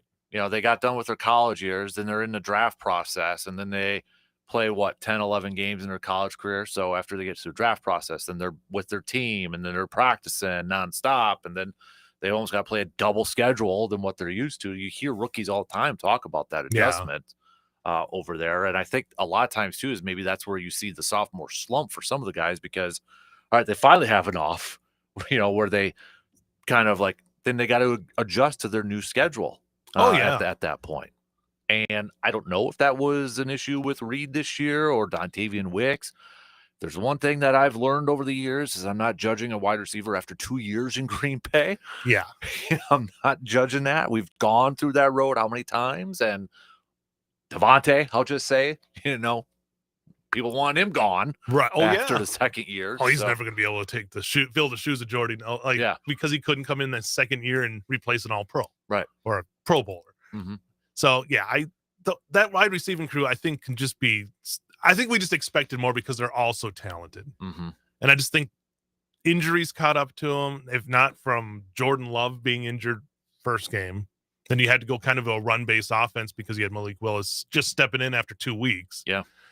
And then when Love got healthy, then the receiving crew, you had the Romeo situation. Yep. Watson just unfortunately cannot stay on the field 100%. Mhm. Everybody was kind of just banged up on that. So you never really saw them at 100%. And I really would love to see. I think the only guy that maybe was out there 100% is Tucker Kraft. Tucker Kraft. And he's the guy who I think if you had to pick somebody offensively that took a step this year, it's probably Tucker Kraft. Oh, I would Yeah. totally agree. I mean, with him and Jacobs, Mhm. those were the 2 guys you could rely on. And unfortunately, the rest of them were kind of getting shuffled in and out. So, Mhm. yeah, coming into next season, I don't, Watson probably not ready. Yeah. But the rest of those guys, you come in healthy, Jordan Love, hopefully healthy. Love to see how they can come out of the gate next year. And I think that's where I go back to the whole, do they need a number one? Do they not need a number one? I think they need a number one, but not in the essence where they need a guy that's going to get you 1,600 yards. Right. I look at a number one as like, okay, if somebody needs to make a play, that's the guy we're going to go to. Yeah. Even Brady had all those different receivers, but he had a Gronk. Travis, Patrick Mahomes, they shuffle in all these receivers. They still have a Kelsey. That guy that if you need a play to be made, a throw to be made, that's the guy to go to. Yeah. That's the only thing that I want to see being emerged from these passing catchers. And it'll be interesting to see in the offseason if they go after maybe a veteran Mhm. in that situation. I just don't know. Like, you don't want to don't overspend. Right. A guy from the Jets that said he was he'd come back to me. It's like, it's not happening. You don't think Devontae, old 17, would come back? T. Higgins is out there. They're going to be guys, and Yeah. I think a veteran. The wide receiver market's so hard to kind of figure out though too. That's Yeah. the thing. I don't think they need to bring in a tight end. I'm good with what they got with No, Kraft and and I Musgrave. think if you can get Musgrave back healthy a whole season, another one, Mhm. another one. You just the hits that they kind of took this season. If you really dissect this year, it's been discombobulated. Is kind of the feeling in my mind of a season that could have been so much better, and it just never got to that point. Mhm. Right. We got to take a quick break, and then we'll finish up the hour with JC. But keep your thoughts coming. Hit us up with a text on that Shoe Doctors bullpen line, 715-830-1912. Stick around. We'll be back after these quick words.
Just a few minutes to the top here.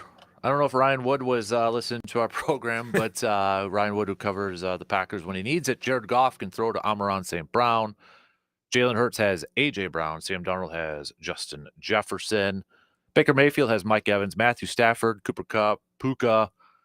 Jane Daniels has Terry McLaurin. Jordan Love doesn't. That's a problem. But again, I think I like the group there. It's just, to me, like the number one guy is, again, not necessarily someone who's going to get you 1,700 yards or all these numbers and that, and not a guy that you just have to straight up focus on every Right. single Not time. Devontae where he's getting 20 Right. you know, Exactly. targets. It's just like when a play needs to be made, you got that guy to go to. And maybe it's on the roster yet.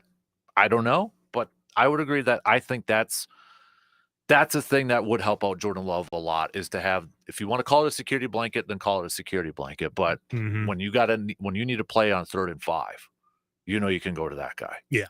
Yeah. And I think Josh Jacobs is that second guy on that offense, but I don't know if you want, obviously receiving wise, it's a whole different, like a 3rd down and long. Josh Jacobs isn't going to be your option there. So yeah, I think you're right. I think they just, maybe that veteran presence that kind of can go in there and just be that guy when you need that play. And then maybe somebody else develops after that. Maybe somebody steps up and becomes that number one guy. Yep. But yeah, I don't think it would hurt them to find a veteran presence. Yeah. I mean, it's going to be another debate, because what was it at the beginning of the year? Do they need number one? No, they're going to spread it around and all. It's just now I think we're back to that debate heading into this off season. I mean, if anything, if it's somebody who takes takes coverage and frees those guys up more, yeah, that would even be bigger too. So I think I'm sure it's something they're considering. I mean, as I always say, everything's on the table after a season, and I'm sure for Brian Gutekunst, a lot of things are sitting right there in front of him. What card he's going to play. So before I let you go here, because we just got a couple minutes left here, a little quick first look to the off season and such. As we get to the draft and needs and all that, do you think we're talking about the offense, we talk about the improvement of defense, but you hear a lot of people say, well, they're going to get, is it a pass rusher? Is it a corner? What's their biggest need? What do you think their biggest need is? Is it a pass rusher, which from the experts out there, they say this draft is loaded with pass rushers, or is it a corner? Ooh, I mean, the value, it's going to be weighing the value of where you're at there. I mean, obviously you're not getting a. Do you bring back Jair if he's healthy? I think so. I mean, if it's not gonna kill your cap, right? I think you bring in Jair and let him. If healthy, he was one of the best in the league. Yeah, he was a shutdown cornerback, which you don't find. You can't just go off the street and usually find one of those. So I think, yes.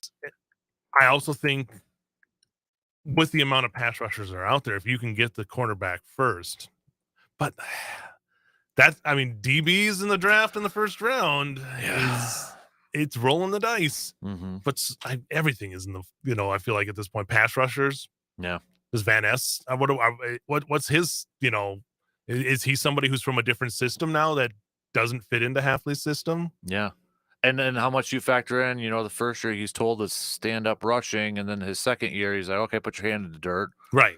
Does he just, we hear that a lot with quarterbacks when they change offensive coordinators every single year. Is maybe the third year the year to really look at where he's. I don't know how to really kind of judge a lot of these pass rushers like a Rashawn Gary, because they've been told to do something and now they got to completely change it. Right. I don't know how much of that you factor into their evaluation. And that's where the off-season evaluations come from. A lot of these guys who are much better at that than I am. Of like, what do you got? What value did you get from somebody that's not getting the sacks, but maybe is opening up those channels for other guys to get in there and get the pressure?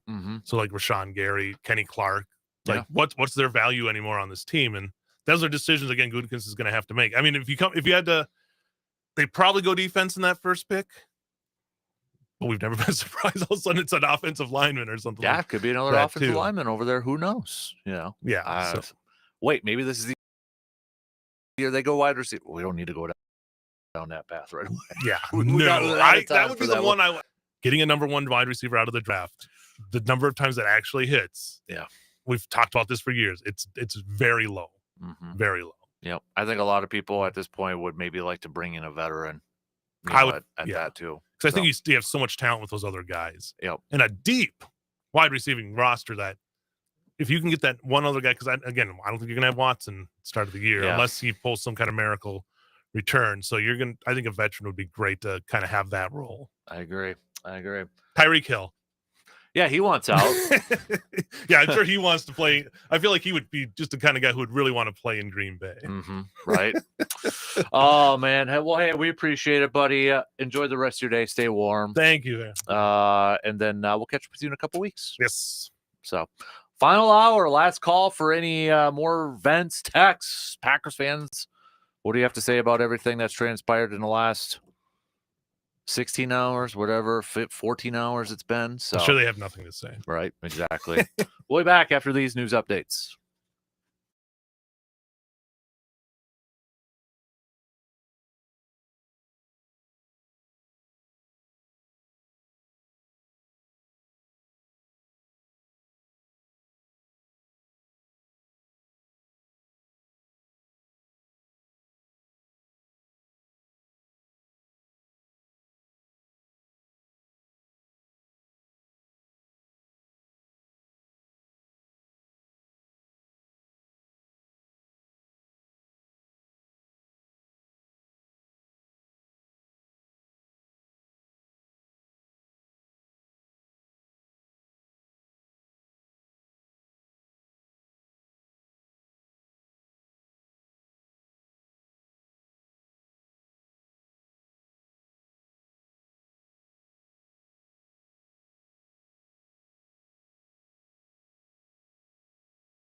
Final hour kicking off this morning on this Monday morning.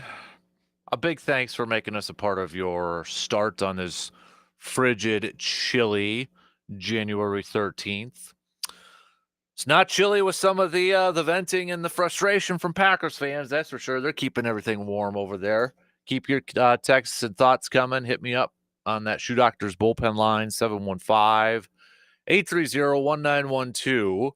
You can also comment on the video streams out over there or the social medias, whatever floats you. Email, good old-fashioned email, that works too. So want your thoughts, curious to get your thoughts on yesterday's game and kind of the season overall. We'll have plenty of time at this point to really kind of get into the offseason and the offseason approach. And, you got free agency in March, obviously the draft in April and that. So we got plenty of time to talk offseason and such. But, now with the season in the books and kind of looking back at yesterday's game and maybe the season overall, your thoughts, your analysis, hit me up. Okay. 715-2 on that Doctor's bullpen line. Also, final call for any I'm not saying, but I'm just saying. That's our Monday theme. I'm not saying, but I'm just saying. You can send those on over too. We'll get to some of those coming up here in just a little bit. Obviously, I know we've got, some Bucks game, or was a Bucks game yesterday and such. Not a good game for the Bucks. We have the national championship set for college football, but definitely the main talking point for a lot of people here this morning, because we're not even 24 hours away from it yet, has been this Packers game from last night, the loss against the Philadelphia Eagles. Let's catch up on some text with that. No name with this texter, but they say, given the fact that the Packers suffered so many injuries in that game, they probably avoided. It's probably a good thing they avoided playing next week, because who would have even suited up for the team against the Lions? But overall, I give this team some credits for fighting through all of their miscues and self-inflicted wounds to still be competitive throughout that game. A lot of times these teams would have folded by halftime, and I think that is a credit to the coaching staff to keep this team still fighting their butts off and still being in this thing halfway through the fourth quarter.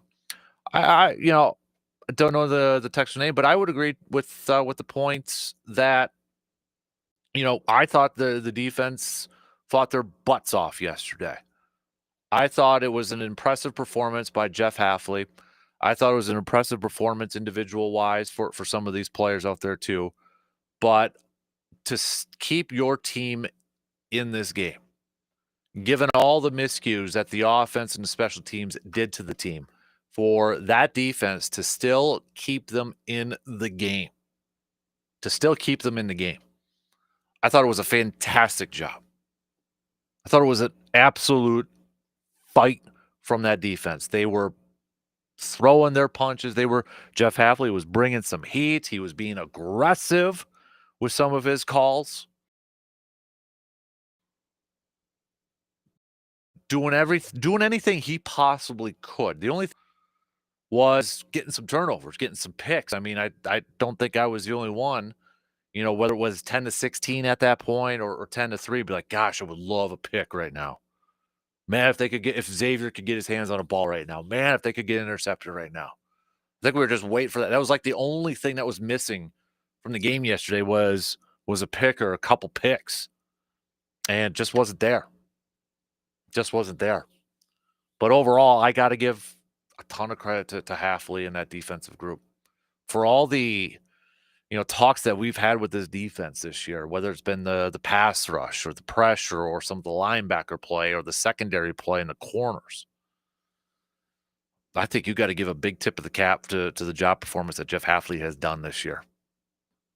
I really do. I mean, I choose to be a little optimistic in my outlook on this team. I don't know if they'll win a championship with this coaching staff, with this team. I don't know who's going to win it next year. I don't know who's going to win it this year, for crying out loud.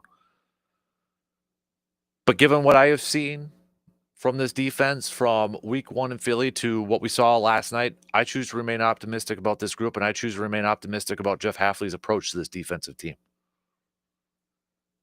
And I'm not saying that Jeff Hafley is going to get a head coaching job this year or next year in the NFL, but I'm just saying that I think he's going to get more looks after next year. If I'm making a bold prediction after the 2025 season, if this defense continues to trend upward, and we said it at the beginning when he was hired, if he could completely turn around this group, that he was probably going to get some head coaching looks. And I'm a little bit surprised that he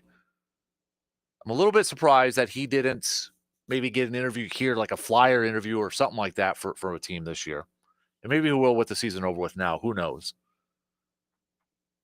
But I'm not saying he's going to get one this year, but I'm just saying that I think he's going to start getting maybe a little bit more looks. And I really hope Green Bay can take advantage of the fact that if he's still the defensive coordinator, take advantage of him being on the roster, because I think he's a very talented coach. I really think he's a talented head coach. And I think Matt LaFleur is a talented head coach. I think Matt LaFleur's got some issues. He's got some things he's got to get better at. I know that's the easy thing for a lot of people after this game against Philadelphia to say, fire the coach, fire the head coach, start over, move on, get somebody new in here. That's the easiest thing. And maybe you're not a Matt LaFleur guy. That's fine. That's your opinion. My opinion is I think he's a talented play caller. I think he's a talented coach. Does he have his shortcomings? 100% he does. Does he deserve some criticism? Absolutely. Does he deserve some criticism? He deserves some criticism with his play calling at times. He deserves some criticism with clock management. He deserves some criticism with some of his decisions, preparation, 100%. Does that mean he should be fired? Hell no. No. And he shouldn't even be considered to be on the hot seat at this point. Not at all. That's just my opinion. I could see Matt LaFleur going and winning the Super Bowl. I hope he does. I want my coaches to succeed. I want the players on the roster to succeed. If they're succeeding, that means the team is succeeding. And I know it's the easiest thing after a loss like yesterday, after the season finishes the way it did. When you lose your last 3, when you lose to Minnesota, and yes, you lose to Chicago, which was just, again, I think LaFleur deserves criticism for how the team prepared for that game. He's not absolved from everything that's been going on with. He's not absolved from the shortcomings of this squad. He's not even close to being absolved from that. Does that mean that Green Bay should let go and try to find another coordinator out there and see what they got with him? Not at this point. No. Who else is out there you want? You want Mike Tomlin in? So you want the same exact thing. You want Steelers, what, last time they won a playoff game was 2016 or something like that? So I don't think he should be fired. And I'm a little disappointed to see that a lot of people want him gone, that want him fired. You want to criticize some of the shortcomings in the games? That's a right criticism. Absolutely it is. It's a fair criticism in the shortcomings of some of these games. There's no question about it. It's a fair criticism. But I don't think he should be in the hot seat. I think next year, and I hate saying next year because I think that is it's a phrase that gets used a lot. And no sports fan for their team wants to say there's next year. Well, next year. Well, next year. Because that usually means your season didn't finish the way you wanted it to. So I hate saying that. But I will say, I think 2025, 26, that's the season, this upcoming next season, that is going to be the season where I think a lot of stuff will be judged from the higher-ups, if you will. That's a season where we have to look at this like, okay, third year with Love as your starter. You're in your second year with a defensive unit that took huge strides. Your defensive coordinator's a lot more familiar with the personnel on the team. Next year, I don't care how this season finished. I don't care that they finished 1-5 in a division. I'm going to have high expectations for 2025 and the 26th season. Why wouldn't you? And why shouldn't you? With all that they have going on, there should be high expectations for next. That's the year I'm really looking at. This year, I know I've mentioned a few times in the last month or so, it just felt like an 09 type of year. It felt like an 09 season where they're good enough to get to the postseason, but are they quite at a Super Bowl caliber yet? It felt like that 09 season. Remember that 09 season? That was Favre's first year with the Vikings. It was Rodgers' second year as a starter. It was Dom Capers' first year as defensive coordinator. They switched from a 4-3 to a 3-4. They drafted a guy named Clay Matthews and B.J. Raji. They had, for a couple years on that roster, but they had a corner by the name of Charles Woodson, a veteran corner over there, but young pass catchers entering their second and third seasons mixed in with a veteran of Donald Driver. Jermichael was in his second year at tight end. This team just felt like the 09 version. And you look at last year and that run that they made, they got in. They beat Chicago. And at that point, I think Packers fans were like, okay, now we're just playing with house money. We got into the postseason. We're playing with house money. And then they blow the doors off of Dallas. They go in and just ride that momentum, and they nearly get it done against San Francisco. And the timeline moves up. The timeline moves up like, okay, it moved up a little bit quicker. You make the postseason, you're a few plays away from going to the NFC Championship game. Expectations for 2024-25 are super high. And I had them. I had them like a lot of people. Maybe I shouldn't have. Maybe I should have tempered them a little bit, but I still had them. But for me, looking ahead to next season, there's no question about it. To quote Kevin Green, it's going to be time. Division's going to be tougher. By all accounts, the division, it was tough this year between the three teams.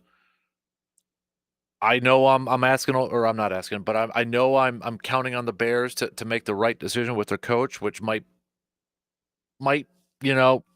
be putting a lot of faith in something that shouldn't be. But assuming they make the right hire, assuming they make a good hire, Chicago should be a little bit better next year.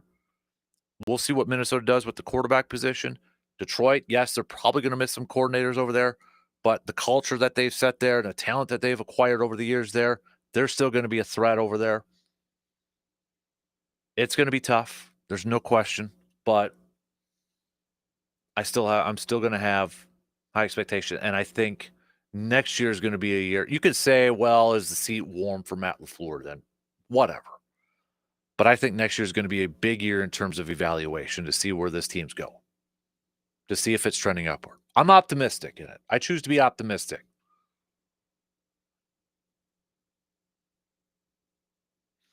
Let's take a quick break. We'll have some more. We got some more text to catch up on. We'll be back in just a few minutes.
With the temperatures a bit colder these days, your vehicle may be working a lot harder this winter season. Add in the potential for poor road conditions, and winter driving can be tough on your vehicle.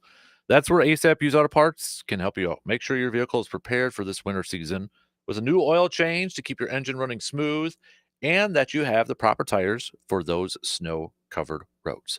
ASAP Used Auto Parts can help you with both those. Just give them a call to set up your appointment. 715 514 4501.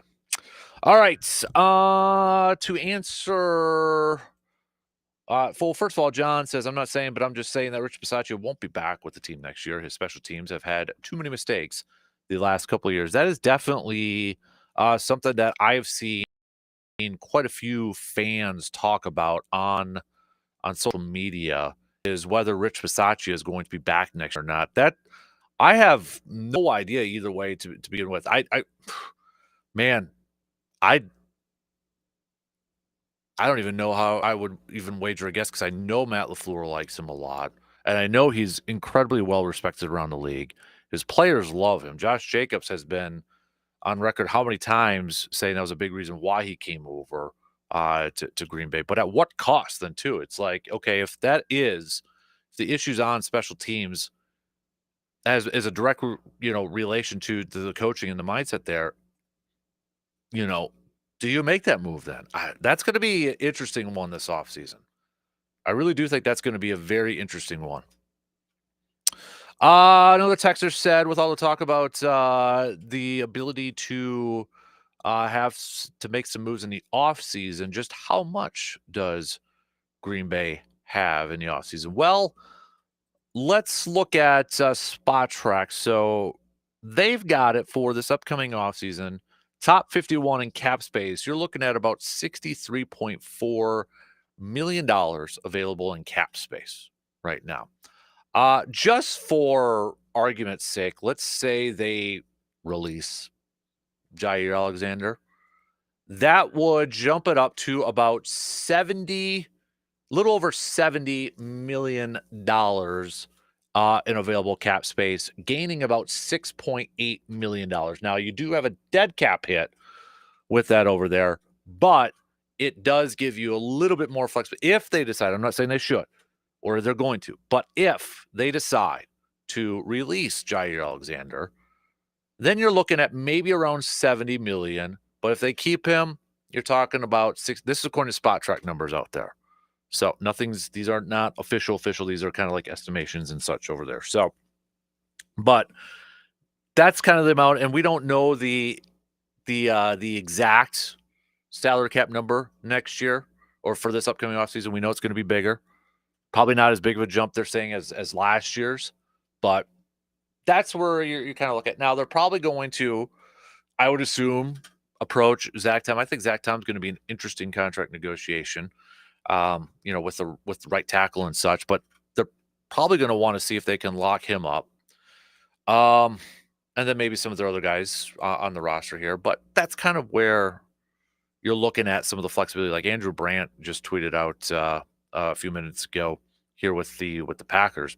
The Packers have an ascending roster that was, again, the youngest in the NFL, a healthy cap situation with Rodgers now off the books, and Andrew Brandt would know about cap situations, and signed 2 Pro Bowlers in free agency last year. And as I know well, an excellent scouting department. It hurts now, but they will be fine. I think they will be too. I think they will be too, but I think 2025, this upcoming next year, is going to be a big-time evaluation year, too, to see where everything stands. Some more texts out here. Mark from EC says, Matt LaFleur, play calling and time management down the stretch end, and the playoffs go very generic, poorly managed. Lack of play action from under center really hurt Love's play. It's something I brought up with Justice last hour was the play action. And that's where part of me is like wondering, and I don't know if we'll know the true answer, full-on answer, but was there still something going on with Love in that knee, groin, or something going on? Because a lot of times when you see quarterbacks that play primarily in shotgun, or a lot of times in shotgun, you see a lot of that is because they're dealing with an injury or such.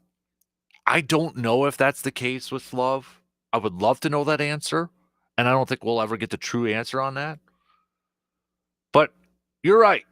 I think that was one thing that really hindered this passing offense. With all the success that they had with Josh Jacobs in the running game, to not have that play action game going, to not have Jordan Love on the center a lot more, and not utilizing that play action, I think was a big reason why this passing game maybe was, at the very best, very questionable towards the end, and just not a lot of consistency over there.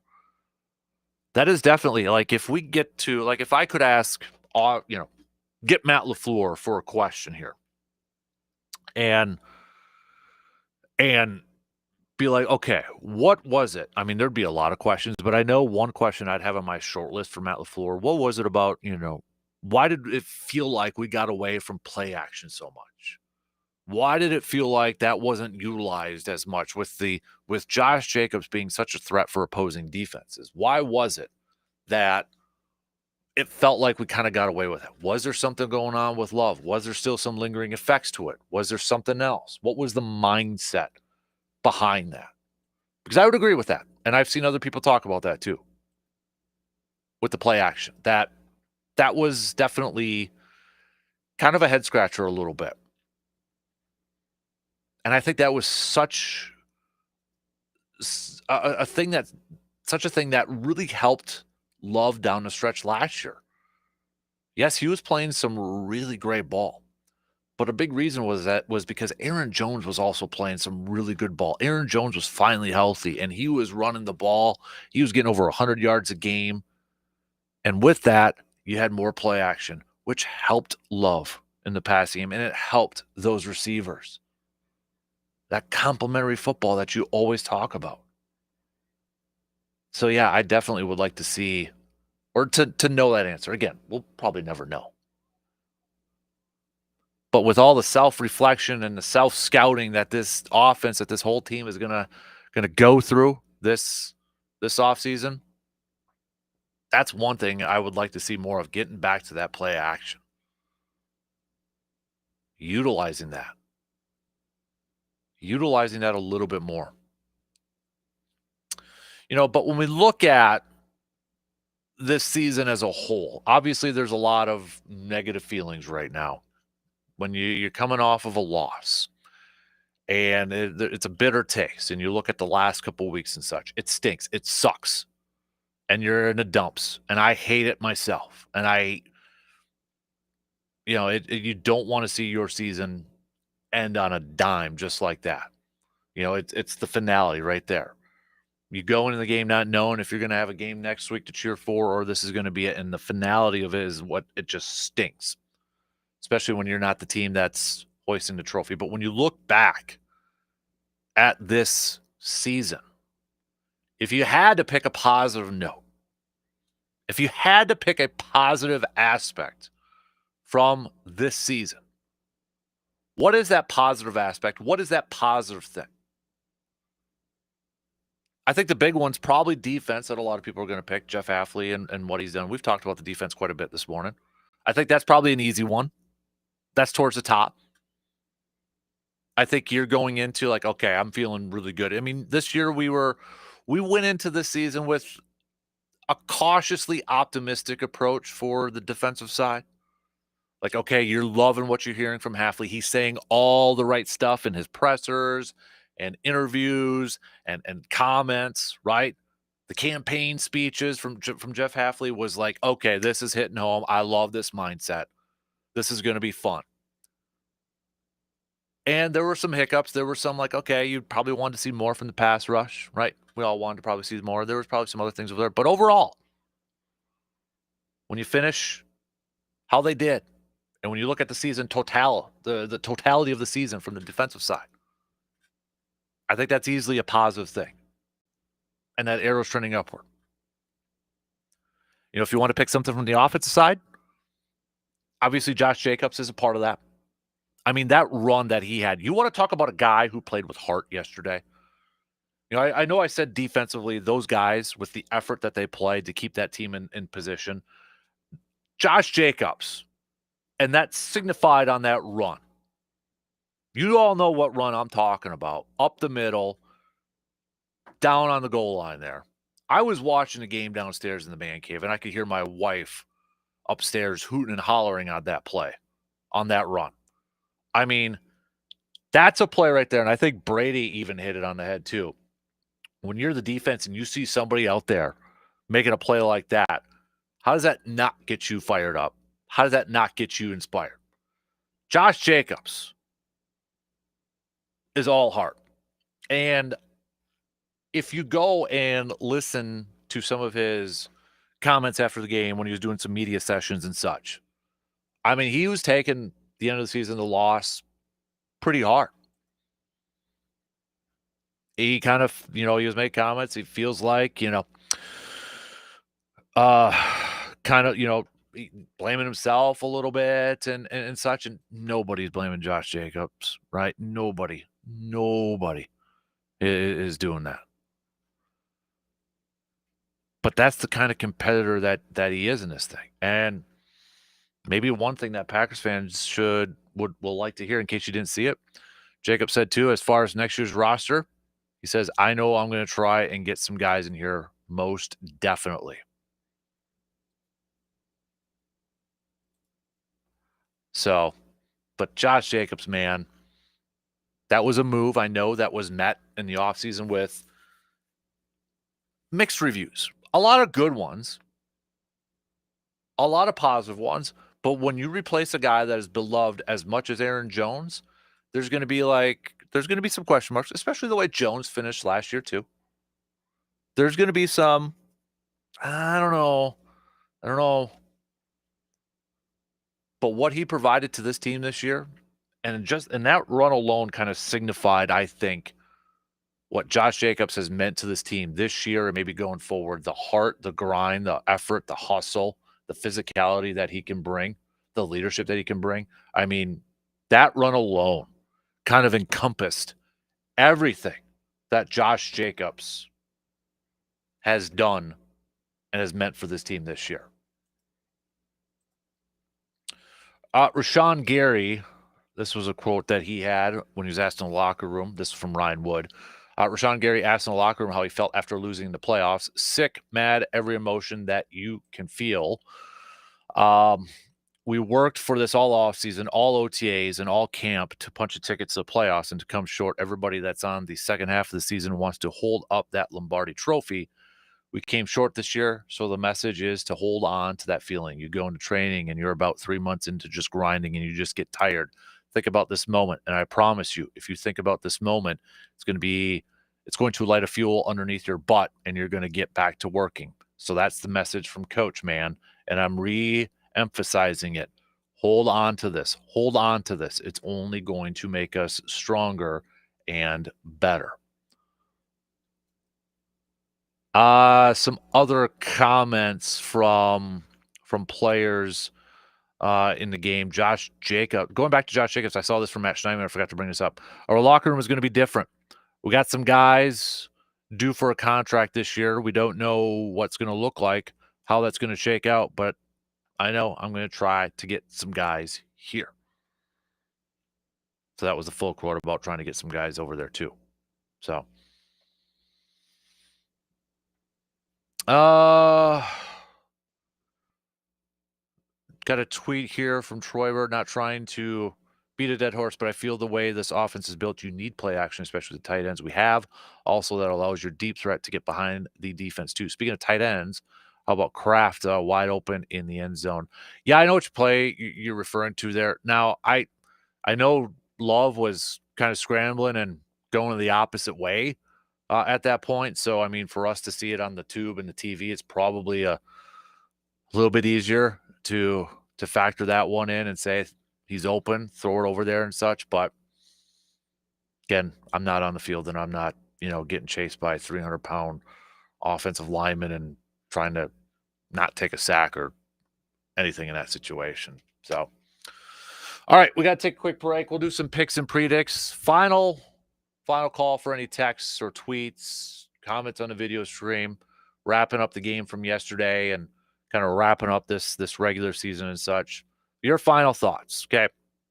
Want to hear from you. Last chance, 715-830-1912. We'll take a quick break and wrap things up after these quick words.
At Carpet City Flooring Center, they know that the right flooring can change everything, whether it's the cozy feel of new carpet in your living room or the timeless elegance of luxury vinyl planks in your dining room. Your floors set the stage for life's moments. Their team of experts are there to help you with so much experience and a passion for finding the perfect flooring for your style and needs. From the latest trends to classic designs, they offer a wide selection of carpets, laminate, and luxury vinyl, and they can help you with remodeling your shower too. When it comes to installation, hey, they got you covered too. They're professional installers, ensure every detail is handled with care. So all you have to do is enjoy your beautiful new space. Stop by Carpet City Flooring Center in Eau Claire today and let them help you bring your vision to life. Because at Carpet City Flooring Center, it's more than flooring, it's where life happens. Visit them in store today, 3109 East Hamilton Avenue in Eau Claire. All right, let's get to some more text here before we do some picks and predicts. We got one more playoff game here tonight, so we'll make that pick for sure. John says Packer season may not have ended the way we had all hoped for, but it was still an improvement from last year. We just got to learn from our mistakes this year and do better next year. I know it's a cliche thing to say, but it's true. Could be worse. We could be Bears fans. Josh says you can't dwell on yesterday too much, but you damn well better learn from it. The offense needs to be more consistent from game to game. The defense needs playmakers, and special teams needs an overhaul. Packers must strike in free agency in 25. It hit on draft picks. Next season will go a long way in telling if Matt LaFleur is the guy going forward. Josh, I would agree with that. I would agree with that last sentence of yours. Next season will go a long way. I agree. I think you can make the case for that. 100%.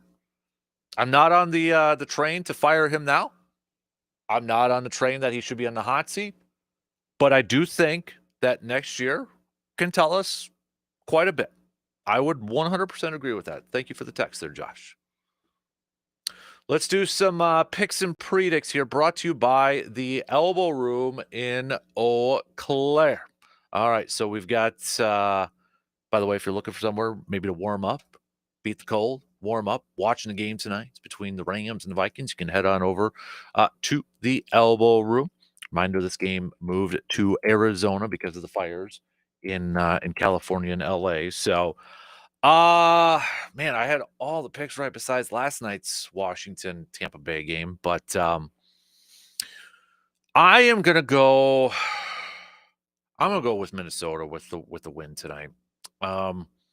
Minnesota's favored by 2.5 in this one. This is another game though. I'll be honest. I wouldn't be surprised either way.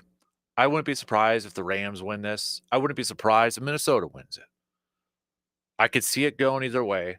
I could make a case for it going either way, but I'm going to pick Minnesota to win this game, and they'll be going on the road to face Philadelphia in Philadelphia. That's my prediction for this one. So let's do some NBA picks for tonight because we got the T-Wolves visiting Washington. Timberwolves favored by 13.5 points in this game. I'm going to go T-Wolves. I'm not going to pick that they cover, though. Detroit at the Knicks. Knicks are only favored by 7.5. Knicks win, and they easily cover on this one.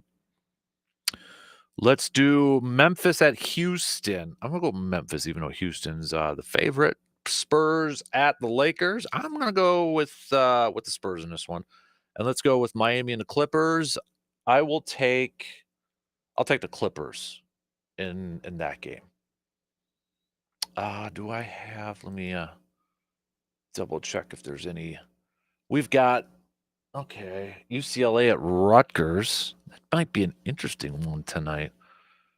UCLA having to travel across country to go up against Rutgers for this game. UCLA's 22. Do I want to? UCLA is coming off of a loss too. So Rutgers, 8-8 though. They're coming off of 3 straight losses to Indiana, Wisconsin, and Purdue. UCLA, meanwhile, 11-5. They're coming off. UCLA is coming off of 3 straight losses too. Nebraska, Michigan, and Maryland. I'll go UCLA by default almost in tonight's game. Gophers at Maryland. Give me Maryland with the win. Is there Anybody else that that's about it. So, all right, those are your picks and predicts again, brought to you by the Elbow Room in Eau Claire.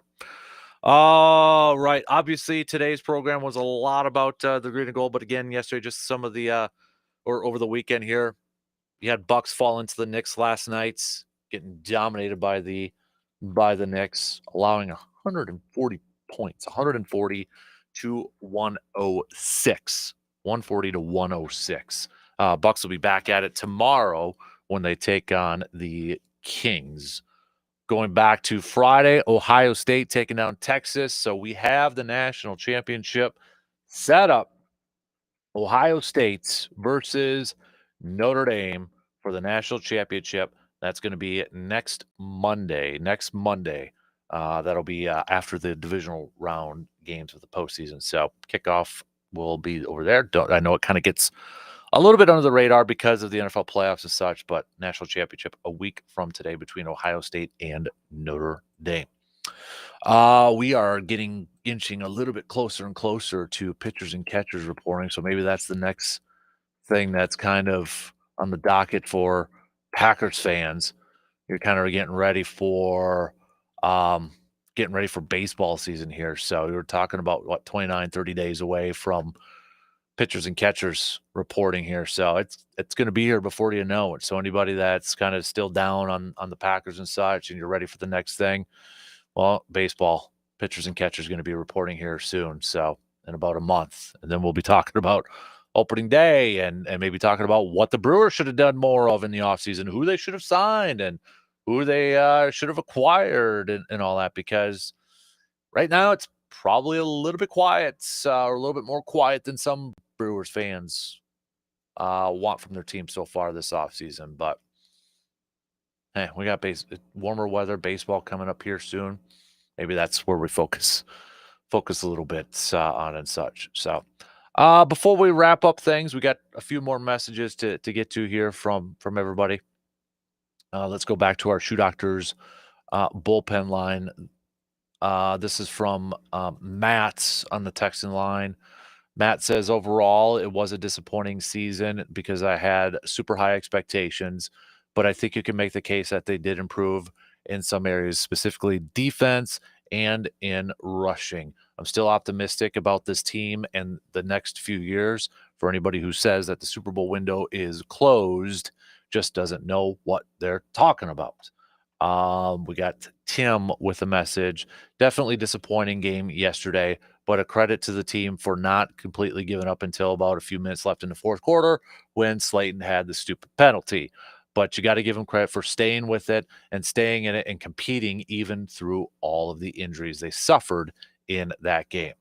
Another texter says, I think this game completely changed on its heels when Elton Jenkins went out with an injury. Yes, it was the fumble right away and digging themselves into a hole and not starting off fast, but not having Elton Jenkins in that offensive line really affected the whole group up front and affected the Packers offense. Yeah, I mean, you look at penalties. I mean, Travis Glover had a couple holding ones. He gets subbed out. Kadeem Telford had to go in there and such. I mean, so yeah, Elton Jenkins' loss was a huge one on that offensive line. An offensive line that we have been talking about all season long, too, that Josh Myers missed one game. Otherwise, that was a unit that had started how many games, together and played together, the continuity over there and such. So Myers sounds like it. I mean, you feel awful for the guy because Myers is entering free agency, and I don't know if he'll be back in Green Bay or not. They like Jacob Monk and such, so we'll see. I kind of have my doubts on it if they're going to be paying him in that, but you don't want to see a guy get hurt like in the last couple plays here that could affect his free agency. And it looked bad, but might actually be better overall. Rob Domofsky said that he talked to Josh Myers and he said that he thinks he avoided any ACL or ankle injury. Concern is possible lower leg fracture, but if so, they think it's hairline. And one note too, and this is, this team, a lot of the teammates love Josh Myers. Jordan Love loves Josh Myers. You hear a lot of positive stuff coming out of Josh Myers. And I don't think you can knock his toughness and such too, because Myers apparently told our good buddy Rob yesterday that he tore his pec minor muscle against the 49ers played through it and never missed any time because of it, which is likely why it was never mentioned. A couple more texts here, just kind of flying in here in the last couple minutes. Brian with the text here saying, definitely impressed with the defensive unit overall this season. Had some ups and downs, but I think there's a lot to like with this group and getting into year 2 with Jeff Hafley. Can't wait for the draft and the offseason. Still, go Pack, go. All the people who are so down on this team aren't true fans. Ooh, okay. We don't. Yeah. Another texter here saying, I'm not quite sure why a lot of people are so upset with Matt LaFleur and wanting firings and such. Yes, he has had his shortcomings this year. Yes, he wasn't perfect in that, but is not even close to being fireable. Offenses. Come on, people. Let's see how this franchise rebounds this offseason and gets back at it next year. That was from Tom on our texting line here too. So, all right, yeah, we'll have a lot of talk now, obviously leading into the offseason and such, free agency, drafts, and all that good stuff. But that definitely is a stinker. You don't, if you're not the team, there's 31 teams in football that, 31 fan bases, 31 teams that they're going to end their season probably a little sad, a little bit down, a little bit angry, a little bit frustrated, a little bit annoyed. Green Bay is one of those right now. A lot of us knew it was going to be a tough test to go into Philly and try to come away with a win. They weren't able to get that done. They battled it out, but still ultimately fell short. It was frustrating the way their season finished, 3 straight losses. It was annoying. A lot of the same stuff in the last 3 weeks that kind of reared its ugly head at different points in the season, reared their ugly heads in this final game and in the final 3 weeks, whether it was shooting themselves in the foot, it was questionable decisions or turnovers. And I mean, just everything that could go wrong yesterday felt like it was going wrong. I mean, you have a missed field goal. If that wasn't a telltale sign of stuff going on, a 38-yard missed field goal, it's like, okay, that's not a sign of things right now. I don't know what is at this point, but it's just like a lot of stuff that could go wrong. It absolutely went wrong yesterday. But I'll wrap it up by saying something I said a couple times this morning. I choose to be optimistic in my outlook on this team going forward. I don't think the arrow is pointing downward. I think there's a lot of stuff to be optimistic about. There's a lot of stuff that I'm excited about. It hurts now. It stinks now. You want your team to continue going. There's definitely, it's fair to question Matt LaFleur. It's fair to question, Jordan Love's issues this year. It's fair to question a lot of stuff. But I choose to remain optimistic that we're still in a pretty darn good position right now. I'm definitely curious to see what the offseason approach is going to be in terms of player acquisition and such with the amount of cap money available. Do they try to bring in a veteran wide receiver? How many of their own guys do they lock up? Do they move on from a guy like Jair Alexander? Do they keep him for another year? What do they prioritize in the draft? I want to see this team bring in maybe a couple more veterans to pair up with this youngest roster in the NFL. I don't think you can discredit what veterans can mean to this team. You look at Xavier and Josh Jacobs, for example, how much that veteran leadership boosted this team. And I think if you add a couple more, that's just going to do wonders. And that's going to make improvements in the long run too. And hopefully by default eases up on those, boneheaded, self-inflicted, stupid stuff that happens on the field there. But I know we don't like to talk about off-season or like to look, shouldn't say that. I know off-seasons kind of mean more times than not it's because we ended the season short of the ultimate goal of a championship, but I think this is definitely an intriguing offseason and should be an exciting offseason. We'll have plenty of time to talk about it in the days and weeks ahead. DP and the Danettes are up next. Have yourself a good rest of your Monday. We'll be back at it again tomorrow morning, 6 a.m. Talk to you then.